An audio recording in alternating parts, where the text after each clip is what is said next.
This is LBC from Global, leading Britain's conversation with Nick Abbot. Oh, hello there. Very nice to meet you. Well, let's get back to it. Texts and tweets and such from last night. Keith had texted, the grandkids were watching Wallace and Gromit the other day. It was a few minutes before I realised it wasn't Rishi Sunak doing a Tory party political broadcast. Ian said, smashing cheese, Gromit. Ian says, have you had a couple of sherbets before the show? Booze. No, never. Jerry's, I have like triple strength coffee, but that's not a sherbet, is it? Unless you, unless you lick it straight out the jar. That make your tongue explode. Jerry says, I thought your glamorous system had left, but it's still there. He's calling you a system. Very kind. He's not a robot. Affirmative. Simon says, have you seen the chocolatier, that's what he's written, the chocolatier bust of King Charles that's doing the rounds? It seems to sum up how mad this country is right now. No, I have not. No, I haven't. But I've seen some of the headlines. Good grief. Country goes wild as coronation fever sweeps the nation. No, it doesn't. No, it doesn't. There is no fever sweeping the nation. No one's going wild. A few very strange-looking people with Union Jack thermos flasks have showed up at the Mall to get their position right at the front. But apart from that, the people. Here's the headlines in the Mail from just 2 days about the royals. The towering royal wedding cakes that will make your jaws drop. Heartbreaking moment, young Charles tried to phone his mother while she was away on a royal tour. Coronation route revealed to be a quarter of the length of the late Queen's. The Stone of Destiny returning to England for the first time in more than a quarter of a century, where it will play a key role in the coronation. Hey, he's getting oiled, by the way. They're doing it behind a screen. My mind's racing. Who is the Duke of Norfolk? I hate those headlines that are questions. There's so many of them these days. Is this the best thing that's ever been invented? I don't know, you're the blooming journalist, you tell me. Floella Benjamin tells of honour at being handed ancient role in coronation. Officials plot fortress security to prevent the crown jewels being stolen. Yeah, that's what's going to happen. The crown jewels are going to get stolen. A classroom staple, English Heritage's wooden ruler of rulers with its timeline of kings and queens has been updated to mark the reign of Charles III. Full lineup of people performing key ceremonial roles at Charles' coronation revealed. Royal Mail is commemorating the King's coronation with 4 new stamps. Full recording of King's coronation to be released on the day of the historic event. These are headlines from just 2 days. Nearly half of Britons think Charles performing well as king. Performing well as king? Like, doing what? What's he done so far as king that makes you think that he is doing whatever it is that he does well? Full lineup of people performing key ceremonial roles at Charles' coronation revealed. I think I've read that one. Plans for King Charles to drive across the Severn River in his beloved Aston Martin abandoned. Nearly half of Britons think Charles is performing well as king. Again. Is it too late to ask Donald Trump to the coronation? Yes. Yes. Yeah, it is. Yeah, it's always too late. They just don't want you there. Royal fans tell how they are out of pocket on hotels after misleading agency let them think that they had secured coronation concert tickets. Who's going to be at that coronation concert, by the way? Anybody that anybody wants to see? No. Who's going to be there? Winnie the Pooh. Right. Princess Diana's nieces, Lady Amelia and Lady Eliza Spencer. Eliza? Go on. That's 2 quotes from Pygmalion. God, it's like Liza just walked in the room, isn't it? Anyway, they're given they ooze glamour in matching outfits. King Charles' coronation ceremony sees key roles given to diversity trailblazers. The most shocking moments of 1,000 years of British coronations. Moment adorable youngster confuses King William for the monarch. Landscaper unearths hidden time capsule from 1990 celebrating the Queen Mother's 90th birthday. Hilarious moment. King Charles dramatically deflates his diving suit on a trip to Canada in 1975. What the royals look like without their makeup as clean girl aesthetic beauty trend sees women go au naturel. Abbot rescuer tells Prince William that Queen Elizabeth II did the right thing in not visiting immediately after the 1966 disaster. Like Diana, I was crippled by an eating disorder and riddled with anxiety, but then I started dressing just like her, says male stylist. Queen Camilla makes gushing comment about her marriage to King Charles. I really love you. Something like that. Smartphone trick uses augmented reality to bring King Charles' coronation up close. Never before seen footage shows King as young Prince of Wales. This is 2 days. Headlines. Coronation reception to be held for Charles and Camilla at Palace of Westminster. Prince William stays silent when asked by reporters if he's heard from Harry. And that's not even mentioning. I mean, just at the end there, I mentioned Hazard, but I haven't mentioned Meghan. I mean, Hazard and Sparkles, they didn't even get barely a mention in all of the headlines that I just read because I excised them because I've only got a brief 3-hour show. I wouldn't be able to fit it all in. You want one Meghan story? Oh, all right then. 12 times Meghan Markle has let her legs do the talking. What? 12 times. You want a Princess Di story to close? No. A woman claims she was shocked to discover the face of the late Diana in a pack of ham. Hetty Ozma was having a normal workday in Cheltenham making food and waiting for the kettle to boil during her lunch break on Thursday, but her eyes were drawn to the packet of sliced ham that she had bought earlier at the Market Parade Tesco Express in Gloucester. She was shocked and thought she was seeing things when she saw the face of the former Princess of Wales in the ham. She said, I had a round of toast instead after seeing it in the ham. I couldn't risk damaging the ham. If anyone knows how to preserve a piece of ham, please contact me. It deserves to be in a museum. Yeah, that's right. In the discoloured top corner of the second slice of the packet of ham was none other than the beloved icon herself, if viewed from a healthy distance, and through a fog of booze and pills. I added that last bit. So I didn't even look it up, the headlines that they came up with today, because they're ramping up the frenzy and suggesting that royal fever is sweeping the nation. No, it isn't. It just isn't. It was very interesting that the Mail chose today to put out a very long story about the royal family's finances that didn't put them in a very good light at all. It seems that as though we poor dopes who pay taxes have been ripped off. But I may get into that later. But the most important thing to remember tonight is that I am going to have to tell you the furry story, because this is going to flip your wig. You're going to have to prepare yourself. It's big. Texts and tweets from last night. Gareth says, the Spanish flu of 1918, a German immigrant to the USA took out a life insurance policy. He caught the flu and carked it, as in died. His widow and their son decided to invest the sum from said policy in property. Guess who the grandson of the flu-ridden German immigrant is? That's right, Donald Trump. Gareth says, I wish the dead guy hadn't bothered with the policy. Wow. Little bit rude. Don't be rude. Don't be rude. Pam says they've already made postal voting difficult for me. They haven't sent me the forms.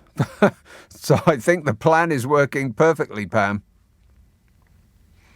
Same. What, you ain't got no forms neither? No, they've not come. Wow. So, right. But do you live in an area where you're going to vote on May the 4th? Yeah, but I won't be there on the day, so that's why I registered for a postal vote. I've done for years. Well, they obviously think that you're some sort of lefty activist. Me? Never. They've struck you off the list. They're going through your permanent record as I speak. Phil emails, as the elections are on Star Wars Day, as in May the 4th, may the 4th be with you, what are the chances that the Tories might do us all a favour and retire to a galaxy far, far away? I have no idea. And Isabel says, every time I think of Rees-Mogg, I visualise him wearing a long black coat, a top hat with its silk draped to the back and brandishing an all-black cane, very much resembling a Victorian undertaker. Well, that's because he very much resembles a Victorian undertaker. That's his thing. Imagine going through your entire life with an act like that. What an absolutely risible figure of a man he is. Unless that's a controversial thing to say, in which case I withdraw it. Sanj text, why is it when Rishi Sunak is asked a question he never answers? He just pumps out the same old bleep that he's been delivering for the British people, like voting to carry on filling our waters with sewage.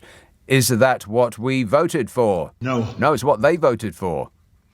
That is a very, very annoying characteristic of his. Of course, Bodger used to do the exact same thing.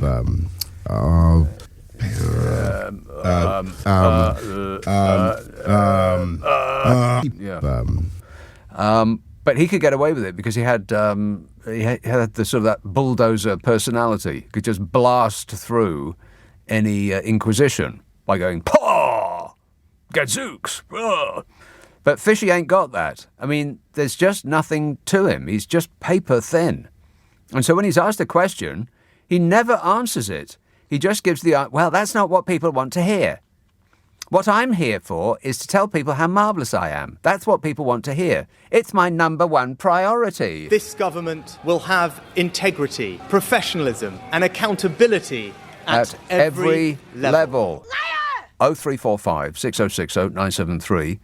Text 84850. Email nicka@lbc.co.uk. If you're on Twitter, it's at LBC. Friday, Saturday, Sunday night at 10. Nick Abbott, LBC. This is LBC with Nick Abbott. Call 0345 6060 973. Text 84850. Alexa, send a comment to LBC. Yes, hello. I've been waiting for you. Hello. Yes, first call in Erith. Steve. Oh, hello, Nick. Steve. Do you remember yesterday I mentioned the telly? I don't, but I do remember talking about the television. That was you, was it? Anyway, you say no one's going crazy. Every telly I've ever owned, I have smashed them, basically. But this one's going out the window, rock and roll style. Right. What floor do you live on? I'm in a bungalow. Oh, carry on. Yeah. But, I said to you about a channel that had 60s music. Yeah. Well, all they do is just repeat over and over again. Repeat? Well, yeah, they're bound to, because there's not many videos made of 1960s music. No, well, it doesn't matter about the videos. It's I just want to hear the music, but it's just... But if it's a television channel, then they are probably very... the visual part is very important. Television, see? Yeah. Can I also mention something else that may be of use to you? Okay. A lady phoned up a week or two ago about tigers and tiger balm. Oh, yeah. Poor little tigers. No, but if you don't know what tiger balm is, it is really good stuff. Yeah, they have to wrestle a tiger to the ground and then they squeeze its essence out of it. Tiger balm. No. It contains like camphor and menthol and that, and it does relieve minor aches in your joints and stuff. Yeah. If you rub it on your temples, it will relieve a headache. Right. It's that powerful that if you rub it on your temples without a headache, it will give you one. It will give you one, yeah. Okay, these are the jokes, folks. All right, thanks a lot, Steve. 0345 6060 973. There's a text about that. Let me see. We'll go through all of these. Something about the 1960s. It was in here somewhere. I have detailed files. Where did it go? Have you got rid of it already? I haven't read it yet. 1960s? Yeah, but there's a text about the 1960s in this list here. Where is it? There's one about the 1950s. Yeah, I know, but it's not that one. But I'll read that anyway. As the King of Calypso from the 1950s, Harry Belafonte, passed away this week, aged 96. 96 years old. A great favourite of my dad's, says Sue. How about playing us a quick blast of one of his songs, such as the Banana Boat song, as a tribute? Well, let me think about that, Sue. No. Goodness knows we could do with some sunny music and a week of new lows, says Sue, as Cruella and Robert Jenrick competed with each other to see who could come up with the most offensive rhetoric. while Fishy Sunak said nothing, presumably meaning it complies with his integrity, accountability and transparency nonsense. This government will have integrity at every level. every- Yeah, I know. Yeah, sure it will. Okay, here's the message. It's a few down from here. Where is it? Where is it? 6 down from that. 6 down from 1, 2, 3, 4, 5, 6. Tanya says the 60s channel plays groups on TV shows and concerts. She says, I can't believe all of the people on that 60s channel are now either in their 70s, 80s or dead. And the kids dancing in some of them are the same. Where did the years go, says Tanya. Excellent question. I don't know. They just charge by. Grab them, just take whatever amusement and joy and pleasure you can from the passing years, because once they're gone, that's it. It's over. You don't get to go around again, despite what certain people might tell you. Matty says, I wondered where Fishy gets his suits. Hand-me-ups from Barbie's Ken or Action Man. Well, it's not Action Man. We know that's true. He ain't got Action Man's suits.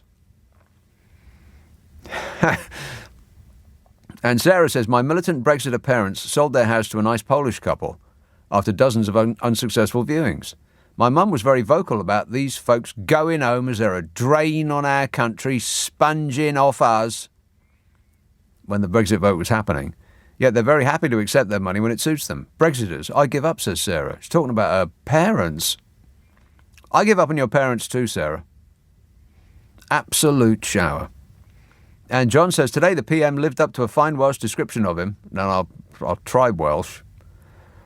Sunak ir chlythrig, which translates as Sunak the Slippery. And he was in slippery mode this week. Chaotic scenes at the Scottish Tory conference after Number 10 tried to bar large sections of the media from a Q&A with Slippery Fishy. The Prime Minister had been due to hold an on-the-record huddle with press reporters after his... I wouldn't huddle too close, you might break him. He'd been due to hold an on-the-record huddle with press reporters after his speech to delegates at Glasgow's SEC this week. However, shortly before the event, it emerged that only 6 hand-picked titles would be allowed to put questions to the Prime Miniature. All other outlets were denied entry to the room. Guess which titles they were allowed in? The Guardian? No. Mirror? Of course not. Only the most right-wing friendly titles were allowed in the room, because not answering difficult questions is Fish's number one priority. It's the country's number one priority.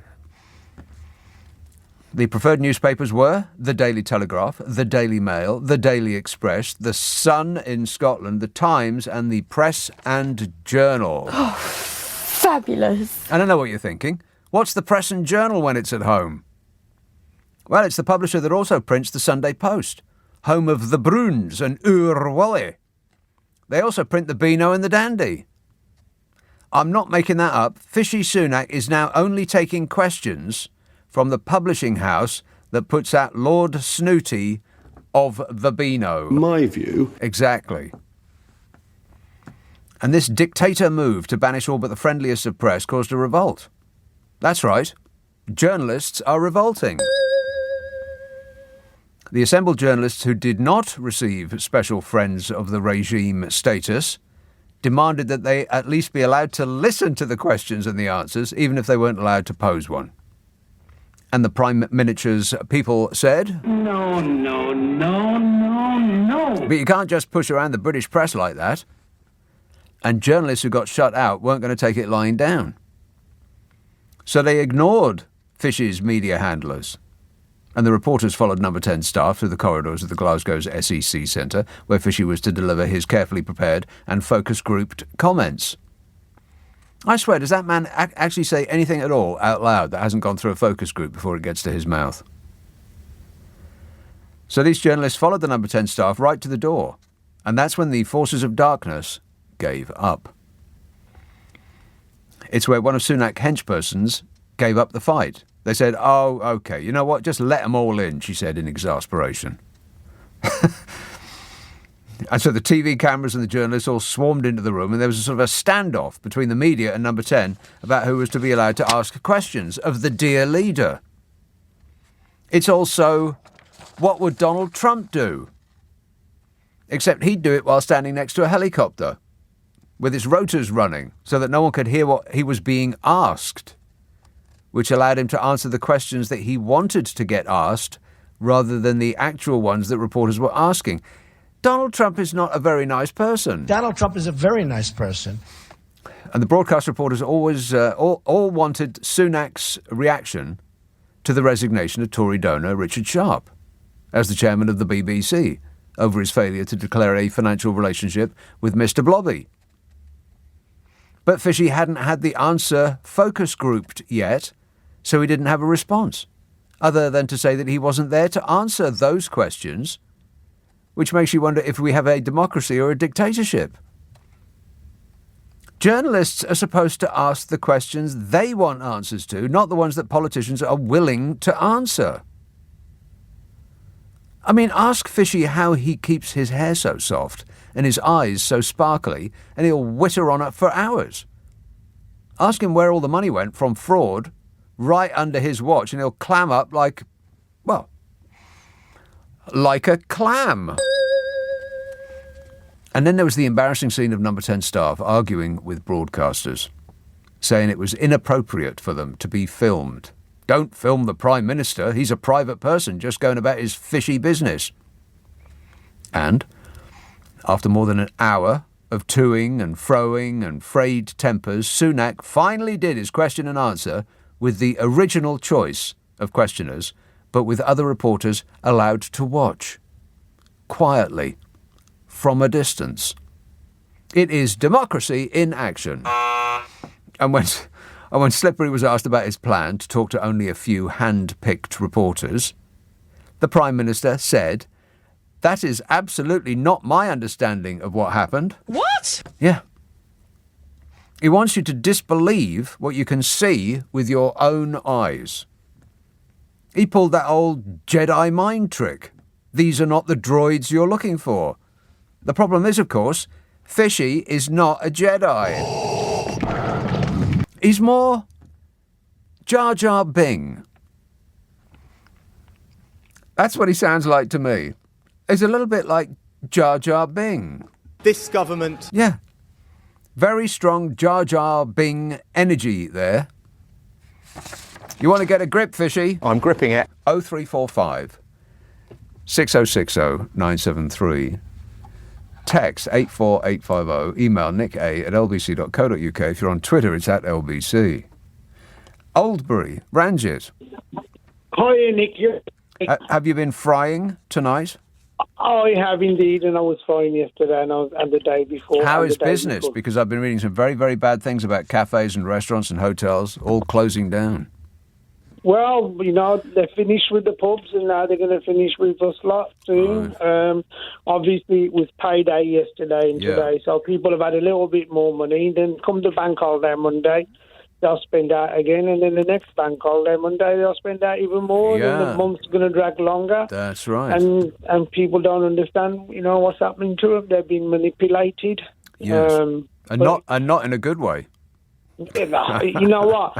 Nick, serious, I know you worry about Joe Public and everybody here, and myself, everybody here. But the thing is, when people start phoning you up, right, and saying, mate, how much is a bag of chips? Yeah. You know there's something wrong. How much is a bag? You mean people are phoning you at your place of business and asking how much is a bag of chips? Seriously, wow. Nick. It's horrible. It isn't very nice. That is staggering. Well, let me ask you this. How much is a bag of chips? £2.80, and that's cheap. £2.80. Wow, that's cheap. Is it? It's a crying shame, right, on how these Tories, right, over the last 13 years, right, have totally annihilated the working class. It's absolutely horrible. I tell you what, Ranjit, the working class knew what they were voting for. That's what I've been told at great volume thousands of times. And it's the working class that put the Tories in power. It wasn't the middle class that did it. It was the working class that did it. It was. How much is, if I wanted a haddock and chips How much would that be? Well, without cod, it'd be £10.30, and that's all quite cheap. Yeah. £10.30, blimey. Yeah, but listen, if you went to a slightly affluent area about 10, 15 minutes away from my shop, yeah, £15, Nick. Blimey. £15, yeah. For a takeaway fish and chips, isn't that incredible? Look, you know, when I'm serving, I have to double check, make sure I'm not overcharging people. Yeah. Because it is literally ridiculous. Well, the prices are handily marked on a board behind you, Ranjit. Just simply turn 180 degrees and there it will be right in front of you. They're above our head and the customers can see them. Listen, I mean, I'm probably too nostalgic and thinking about when I used to go to the shop with my granddad and get a bag of chips for 7 pence. Threepence halfpenny. You could get a bag of chips and a 3-piece suit and a holiday in Margate for threepence halfpenny.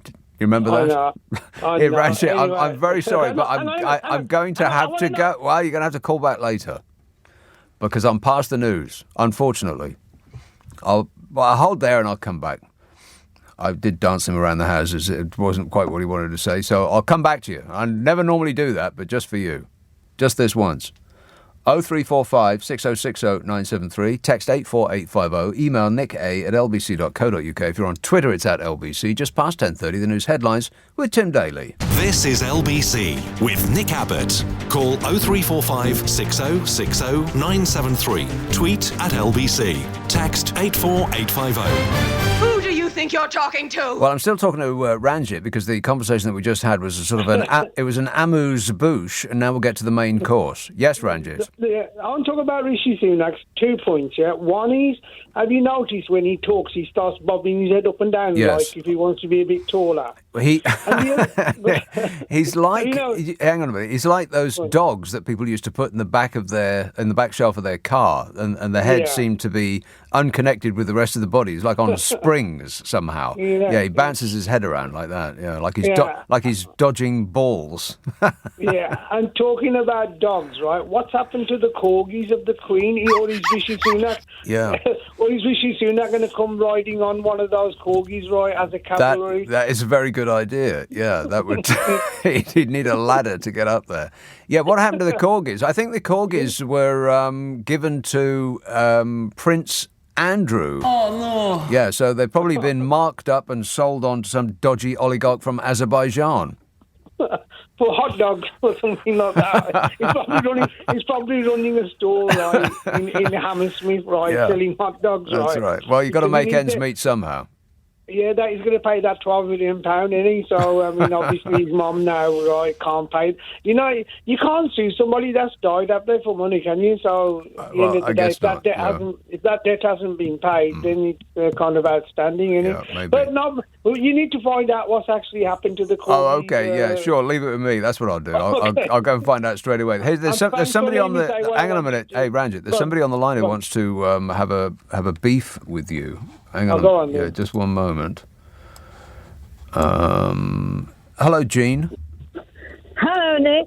Yes, I've got Ranjit on the line. What would you like to say?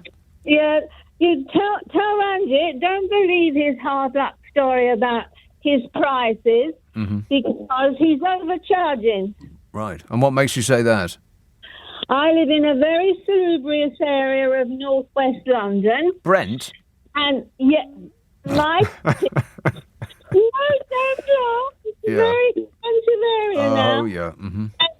And my local chippy, who is very high class and does good food, he charges £8 for a very nice piece of cod and £2.50 for chips. What do you say to that, Ranjit? Work that out. £8 for a piece of cod, £2.50. That's £10.50. Yes. Get your maths right, Jean, because I said £10.30. So that's 20 pence cheaper. And also, Jean, I'm not going to get angry, right? Also, it depends on what size the cod is. £2.80. Yeah. It depends how big the portion of chips is, Jean. Correct. I'm glad I'm getting to you people. You know what? I love it. I love you people, right? Because, right, you can't even get your maths right, Jean. Yeah, he has got a point there, Jean. You couldn't add up to good £8 and £10.50. Even I can do that. Last time he was saying that he charged £10 for a piece of cod, and he said No! No, I don't think so. Listen, love. Calm down, dear. Calm down. Calm down. Yeah. Calm down. Right. Listen to what I say. Indulge it, and then reply. Please. I love you, Eugene. Yeah, he loves you, Gene. Loves you very, very much. Okay, thanks very much to both of you. Get a room. 0345 6060 973. I don't even need to be here. These listeners can just pick fights with each other all night long. 2 falls and a submission. My money's on Ranjit. I mean, I haven't seen either of them, but, that's just a guess on my part. All right, thanks very much to both of you. Now, please go away. Martin says, I believe Raab always looks ratty because he's going bald on top. Get a rug, Raab. My name's Dominic Raab, and I'm a Tory. No, he looks ratty because, he looks ratty. That's all. Anne says, on polling day, we'll all be converging on the polling stations, clutching passports, driving licences or freedom passes. I wonder where the muggers are going to be hovering. And if you've paid your taxes this year, you've been mugged already. And Sally says, if polling fraud was the real reason, all that they needed to do was insist that voters bring their own polling card with them and then take it from them when they vote. This would have had the added benefit of having something of a paper trail if a problem arises. Job done. I smell a rat, says Sally. And she's not talking about Dominic Raab. Yes. Exactly. I mean, they send us polling cards, and then they say that you don't have to bring it when you come. Well, either they're concerned about voter fraud or they're not. You just take the polling card with you, and then you vote, and you only get one vote, and you give over your polling card, then you ain't got no polling card no more, and you can't vote twice. Problem solved. But, they went ahead with it, with this voter ID thing anyway, because that's what Donald Trump would have done. The worst thing in any given situation. Oh, shut up! It's a Republican Party move that they pulled from the states. And in America, the Republican Party did it for the exact same reason. Same reason that in poor areas, you're not allowed to give people queuing to vote some water. It can be 100 degrees out. And they're queuing for like 4 or 5 hours, having driven 3 hours to get there, because it's not like here, where there's a polling station within 400 yards of pretty much every address in the land. You could fall out your front door and get there. And still, I bet the turnout this year is going to be 35%. That's what I'm going to get. 35%, something like that. People just can't be bothered. So you get everything you deserve, essentially. If you get nothing, then that's the reason why. It's because people can't be bothered to go and vote. Oh, it's so boring. They're all the same. No, they're not all the same. It's absolutely excruciating. There should be 100% of those who are eligible to vote should go out and vote. And every single one of them should have already made sure that they are on the electoral roll, that they have registered to vote, that they have equipped themselves with a voter ID, because if you don't go and vote because you haven't got a voter ID, then that's on you.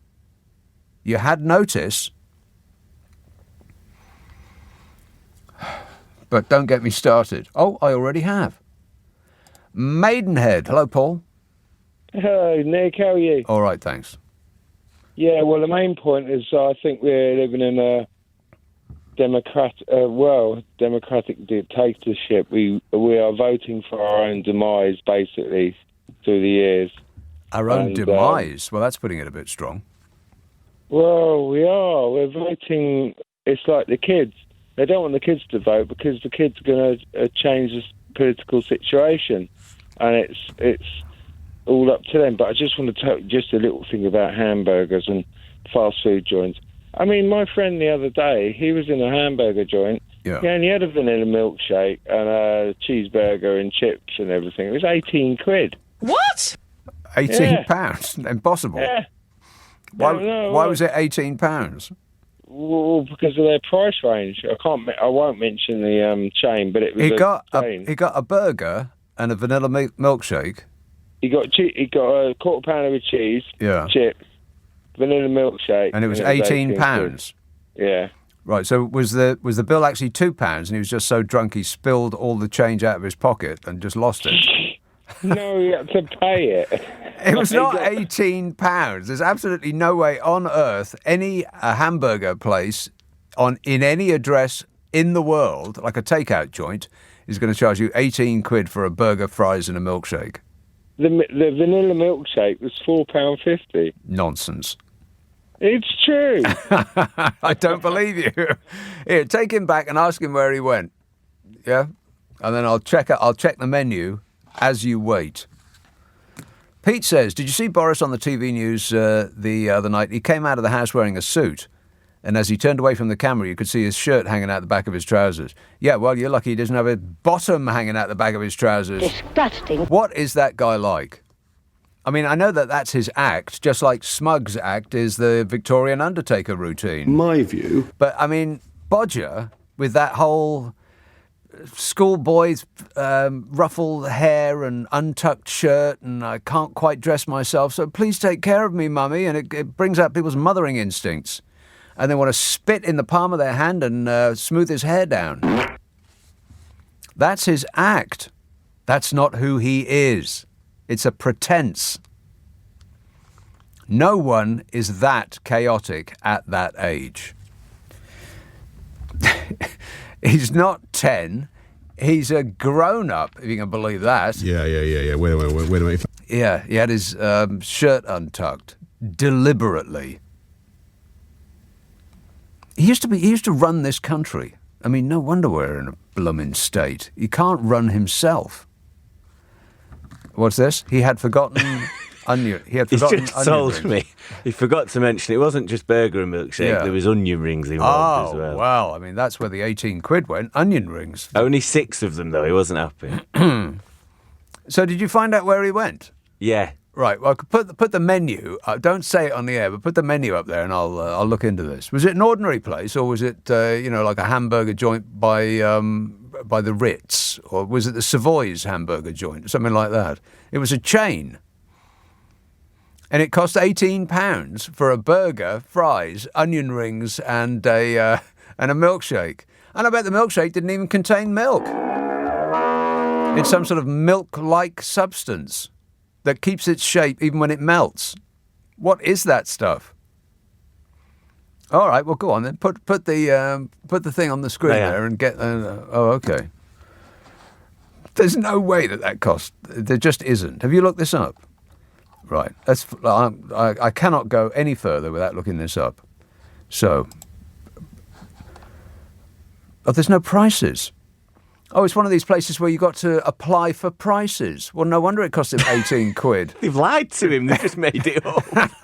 It's like one of these fancy furniture shops where they never tell you what the price is. You have to apply. You've got to give them your details, and then they might send you the prices later on if they like the cut of your jib. If you've got if your surname is either Chinese or Russian, then they're going to tell you how much the price is. £50,000 for a chair? What? How are you supposed to find out what you want if they don't tell you how much it is? Well, I think I've got the prices here for Maidenhead. Right. So if he's had just a hamburger meal, that's £9.20. Right.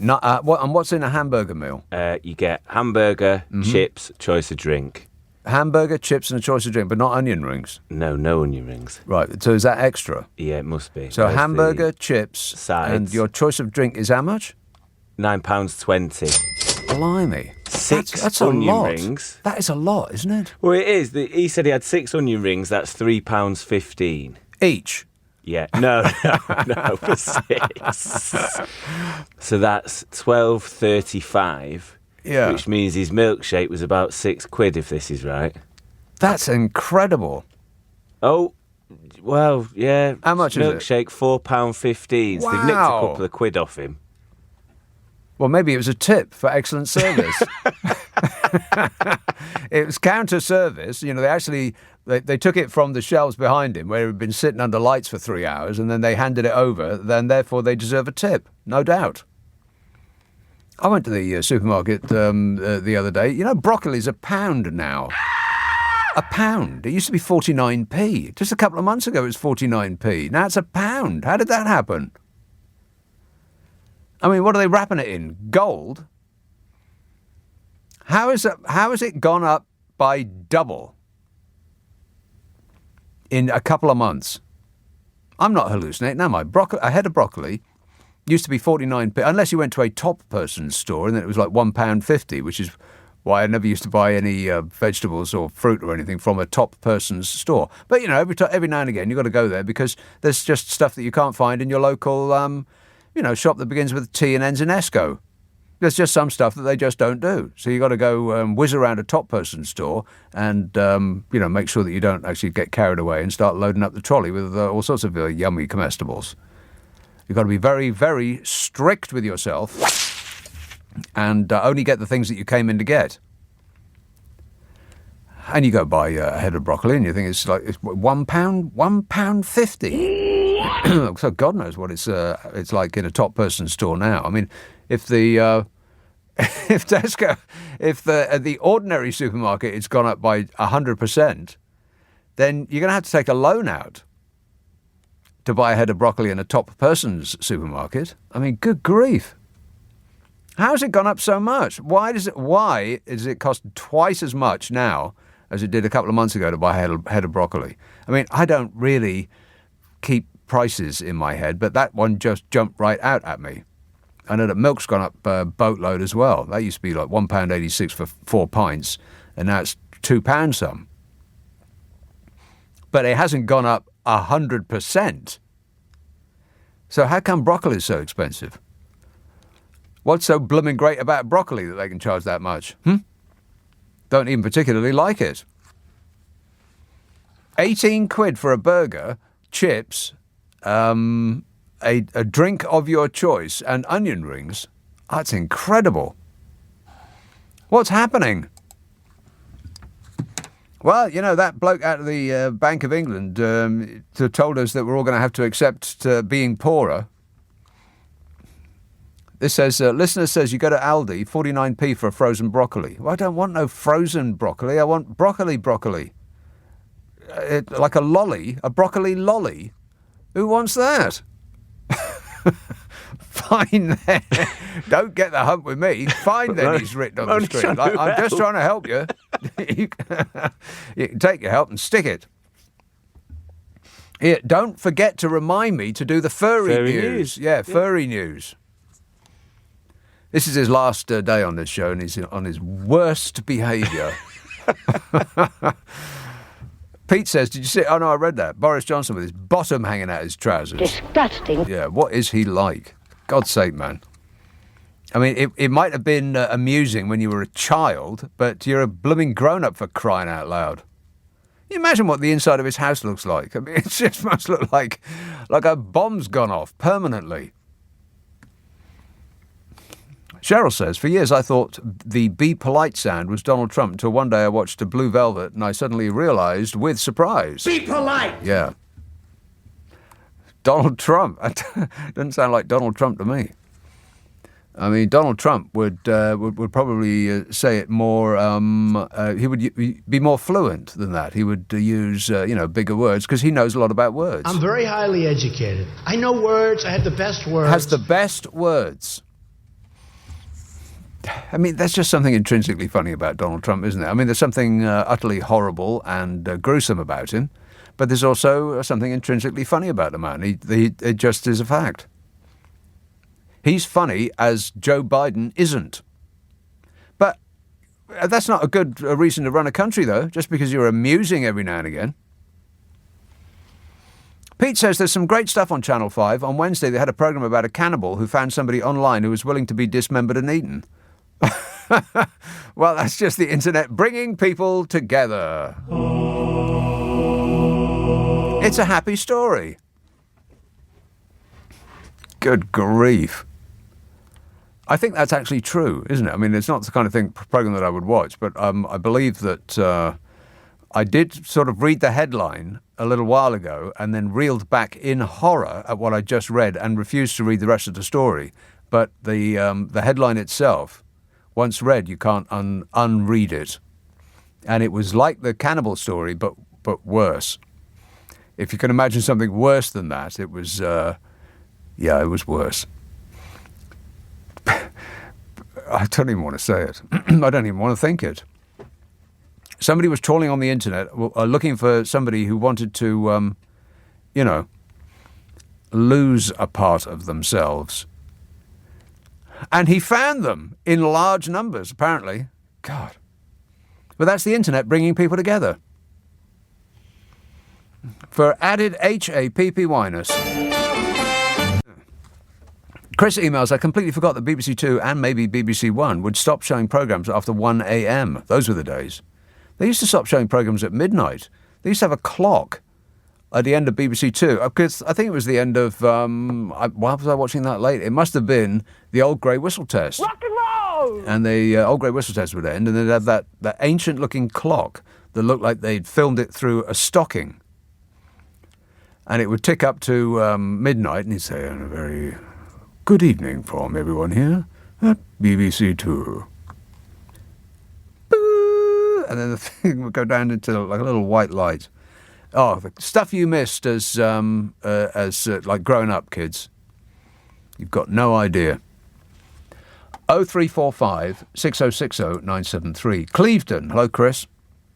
Hi, how you doing? Good, you thanks. Right? Yes.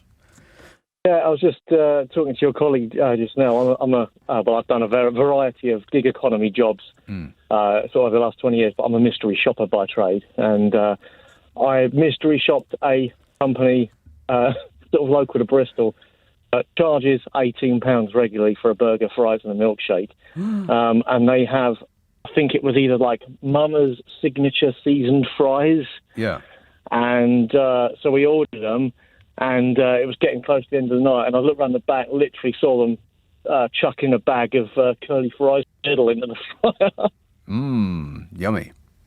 And those were the signature seasoned fries. Right. What's a secret shopper? Oh, I basically just go into businesses and service providers, act as a real life customer with a brief, and see how they react, and sort of see whether they do it well or see if they slip up. And then do you tell them afterwards? Surprise! Yeah. Sometimes you have to do it on the spot. Sometimes you have to, you send in the report, and then they get told what they did wrong, what they did right, and that's where they go. They have to improve upon. Well, the idea is they improve upon it next time, but they rarely do. Right. Well, I blame the mystery shopper. Well, yeah. I mean, it's my fault for going in there with a completely unrealistic scenario. I guess so. But, yeah. 18 quid for a hamburger. I mean, I wouldn't be surprised if I got charged as a sit-down customer in a restaurant, 18 quid for a burger and fries. And they'd have to include fries, I think, for £18. I mean, even if you were in a fancy restaurant, they couldn't serve burger without fries and charge you 18 quid. But for a takeout... A lot of places will, I mean, I've been to some burger places, they will just put the burger onto the plate, and then if you want the sides and the ketchup, etc., that's £1 on. Right. £1.50 on for the extra. And so then what you get is the base item is just a and then there's a service charge for the plate and the table that you're sitting at. Yeah. That's it, yeah. And then you've got to go and wash it up yourself afterwards. Yes. That's right. Well, I am absolutely stunned. I can't believe it. The takeout price now is what the sit-down price used to be. And then some, yeah. Right. Well, I'll go to the foot of our stairs, and I will too. All right, thanks a lot, Chris. Thanks for the bad news. Yeah, it's absolutely shocking how much stuff costs now. And why is that? Well, let's have a little look, shall we? Here's a list of the changes in the Consumer Price Index as at March this year. In other words, the rate of inflation. Various countries. Switzerland, 3%. Spain, I'll just do Europe, okay? Spain, 4%. The Netherlands, 4.4%. This is inflation as a percentage as at March this year. Hang on. Oh, my God, when is this cough going to go away? I mean, this is absolutely ridiculous. I've had this cough for like about a month now. Whinging and whining and moaning. So Spain is 4.1%. This is inflation rate. The Netherlands, 4.4%. Belgium, 5.6%. France, 5.7%. Norway, 6.5%. Denmark, 6.7%. This is inflation as a percentage, European countries only, as at March 2023. Denmark, 6.7. Germany, 7.2. Portugal, 7.4. Italy, 7.6. Finland, 7.9. The UK, 10.1. 10.1. 3 times the rate of Switzerland. Double the rate of Belgium. Almost double the rate of France. Half as much again as Germany. And what's the thing that differentiates us from that lot? Can you guess what it is yet? 0345 6060 973. It's not a belief, Oh. actually. It's a statement of Oh. fact. Sunday mornings from 10. Why do they I want didn't do all the this break. data? What are they up to? That's your fault. This major strike. This is LBC from Global, leading Britain's conversation with Nick Abbott. Okie dokie.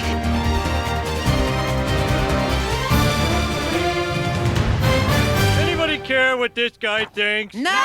Yeah, you think it's bad here, but America has totally lost its mind. I mean, that was in the news just now. A man using an AR-15 style weapon. Of course, they always use that. It's a weapon of mass destruction.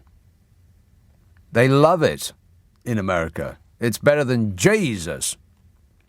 A man using an AR-15 style weapon shot and killed 5 people next door, including an 8-year-old, in response to the neighbour's request that he stop shooting in his yard while their baby was trying to sleep in the middle of the night in Texas. They asked him if he wouldn't mind, toning it down a bit, so he killed them all. A shooter killed 6 people with an AR-15 rifle at a Nashville school last month. This month, an Illinois man was fatally shot by a neighbour angry about his leaf blower. A 20-year-old woman was shot and killed by a New York homeowner after accidentally pulling into the wrong driveway. A 6-year-old and her father was shot by a neighbour in North Carolina after the child's basketball rolled into his yard. So he killed a 6-year-old and her dad.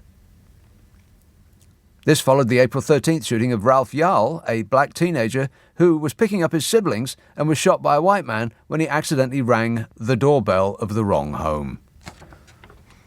But, it's too early to talk about gun control because that's what the gun manufacturers say. Got to keep those dollars rolling in. It's just staggering. I mean, what the hell is going on?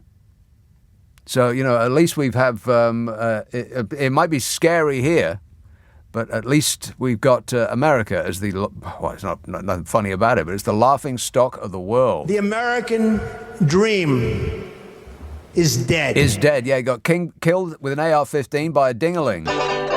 Your fans, Donny. Oh, shut up! 0345 6060 973.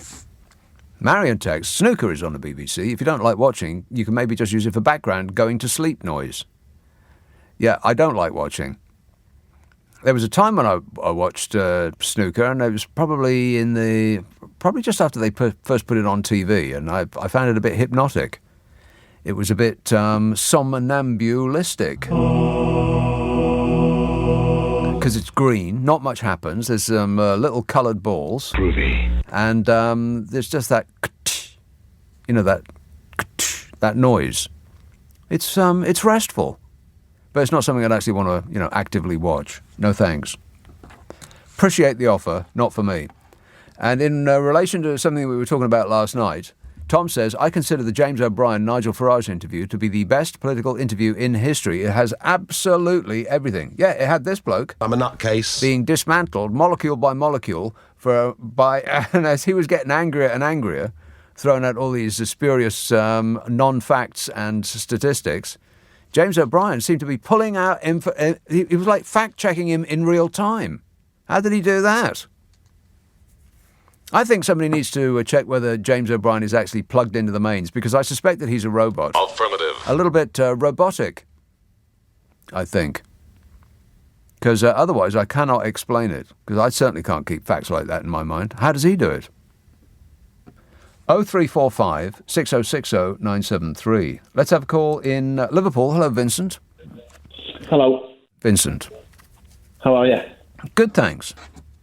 I was just, before I would go on to the topic of what I was going to talk about. You know, you're talking about everyone killing each other and all that.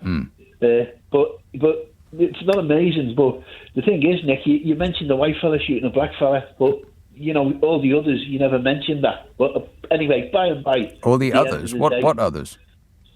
Well, all the other murders that you were mentioning. Yeah. You never actually mentioned the colour of the people.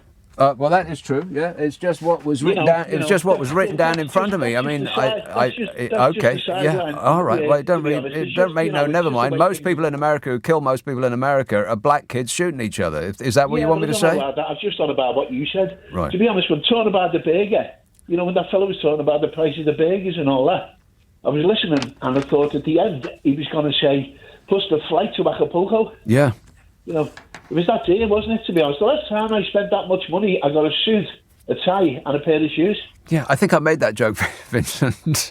No, I made that one. Yeah, all right. Okay, thanks a lot, mate. Another listener with material. Oh, no. I've done that one already.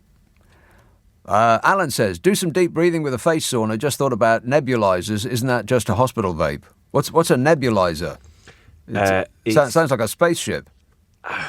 Imagine an inhaler on steroids. An inhaler on steroids? Yeah, it's like electric, and you breathe in the sort of vape or whatever that comes out of it. Wow. Yowza. Well, and then you cancel all your afternoon appointments. Yeah. Rebecca says, if I ever get rich, I'm off on my electric plane with a big sign on saying that I'm taking my excessive tax payments to the EU. I'll arrange for lots of Europeans showcasing the best of their countries, and we'll all do the conga, holding one finger up on the plane. What's she talking about? Maybe the government want to exclude foreigners to propagate inbreeding and maintain their weirdly hierarchy of protected characteristics. Well, which ones in particular are you talking about? My view. Ah, yes. Those ones. I understood some of that message, Rebecca, if that's any help. Let's have Watford. iJazz. Hi, Nick. My lovely program. Thanks. Always enjoy it. I just wanted to touch on the price for that burger and milkshake and onion rings fries. Yeah. It is quite a lot, actually. £18. I can't believe it. It is a hell of a lot. I mean, I have a small catering business myself. Yeah. So I know things have gone up extremely higher than sometimes what is reported. What kind of a catering business is it? It's a fish and chip shop. Oh, you got a fish and chip shop? Oh, okay. Right. So tell us about the price of fish in the last year or so. Yeah, you don't want to go there, mate. It's just gone silly. Then you mentioned your broccoli, and so in line with that, cucumbers, tomatoes, we used to pay £4 or £5 a box. Now we're paying something like 19, 18 pounds a box. Oh my God!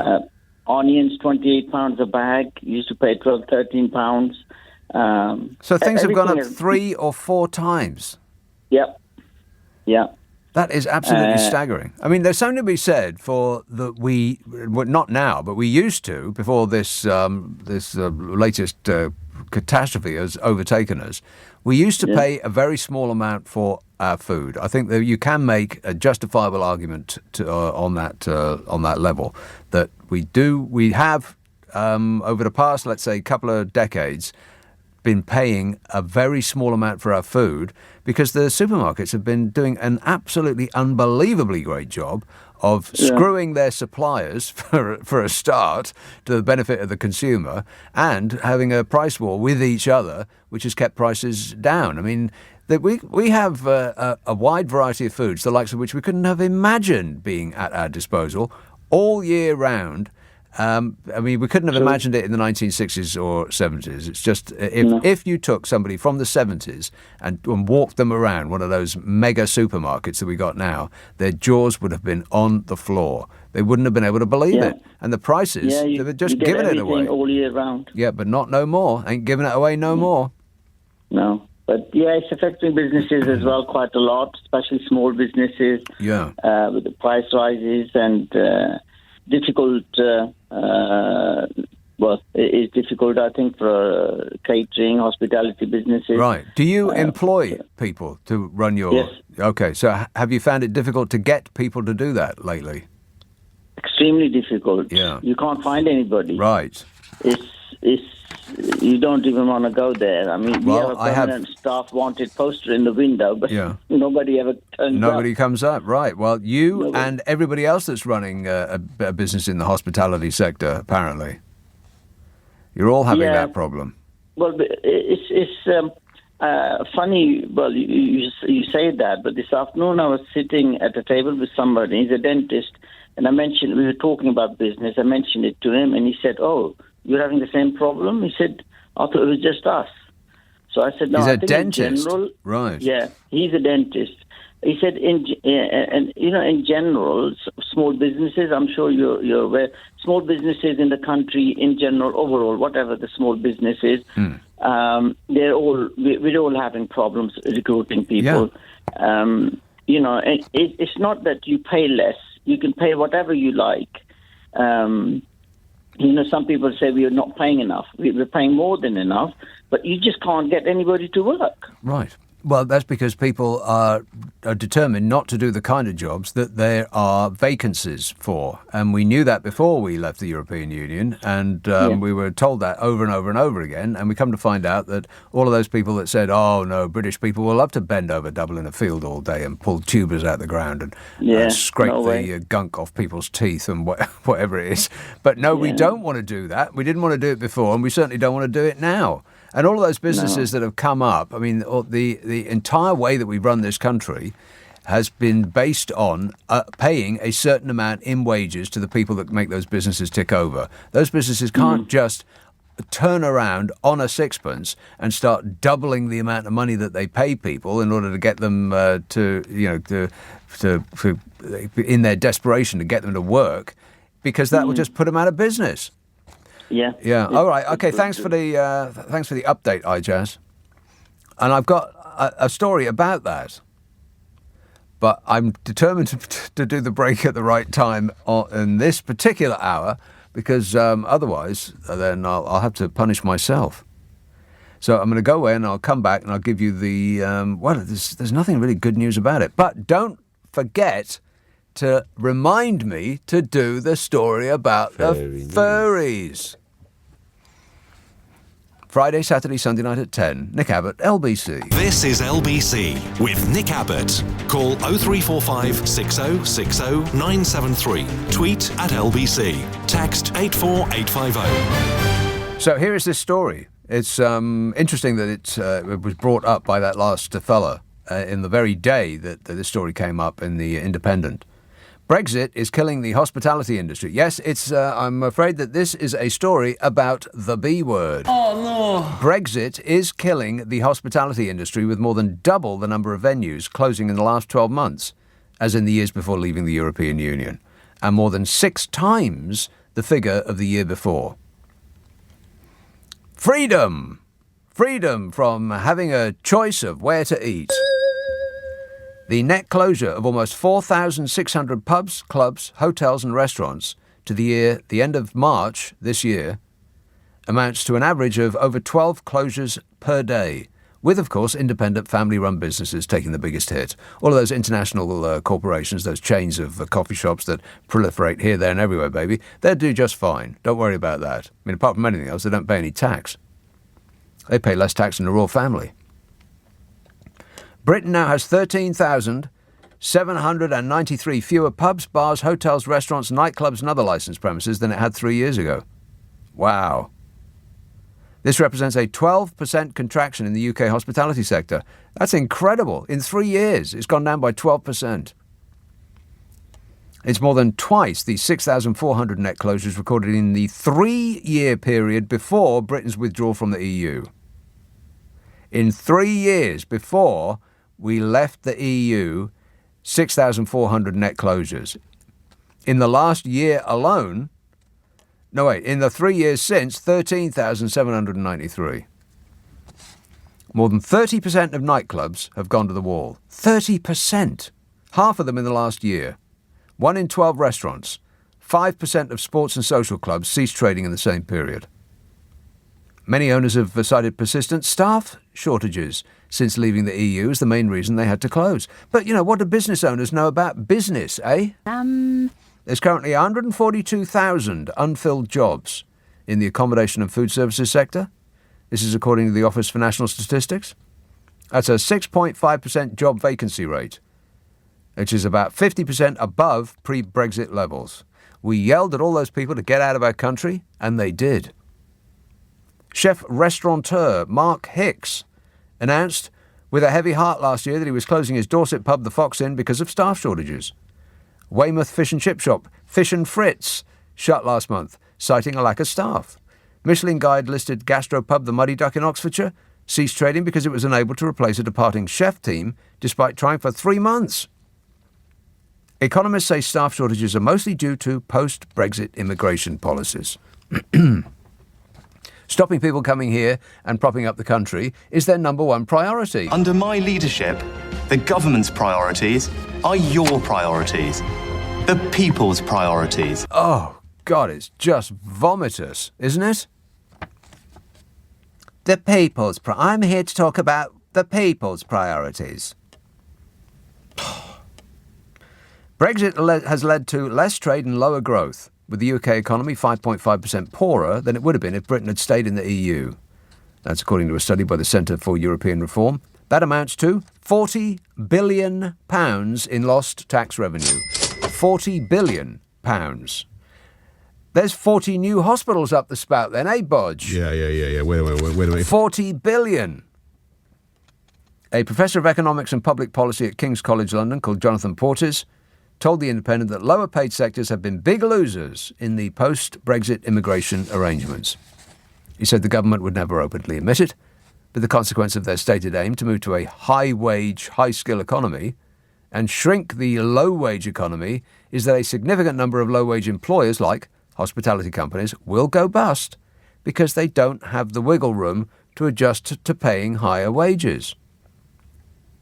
And the other thing to remember about the government's high-wage economy is that if you actually ask for a higher wage, you're a lefty activist enemy of the people, and this regime will take you to court.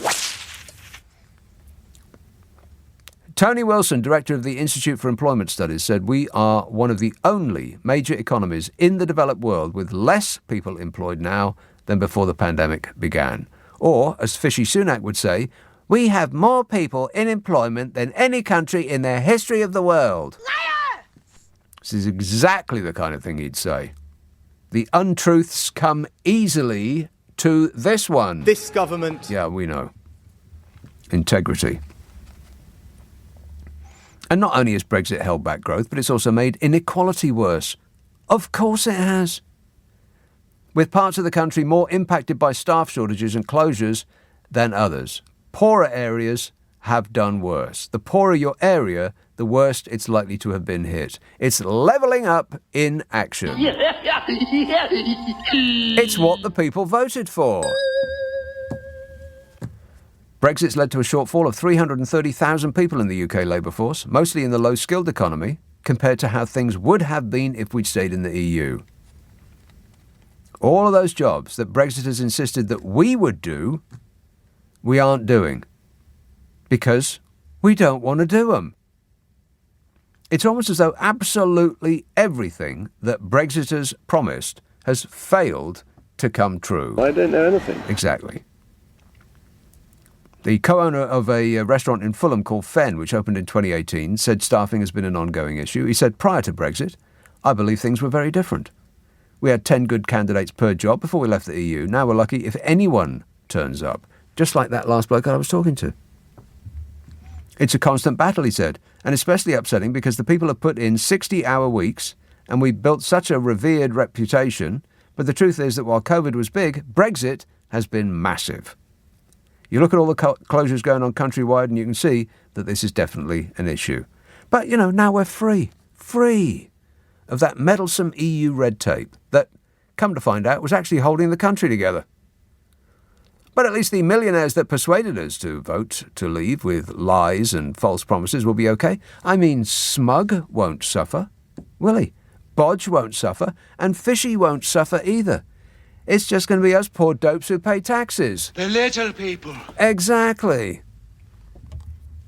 0345 6060 973.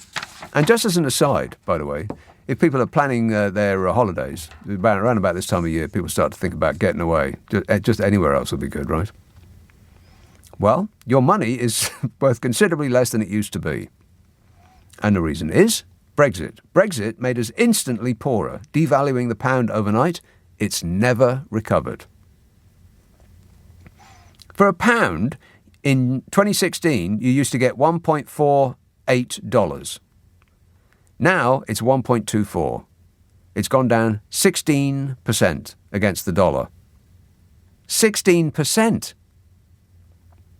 Against the euro, for a pound, you used to get 1.3 euros in 2016. Now it's 1.13. That's down 13%. It's made us all considerably poorer. It's shutting our businesses. It's deprived us of £40 billion a year in tax revenues. And people are still defending it. In fact, people are still saying, oh, well, you lost, get over it. No, who the hell wants to get over this? I want the people responsible to be punished. Don't you? Let them get used to it.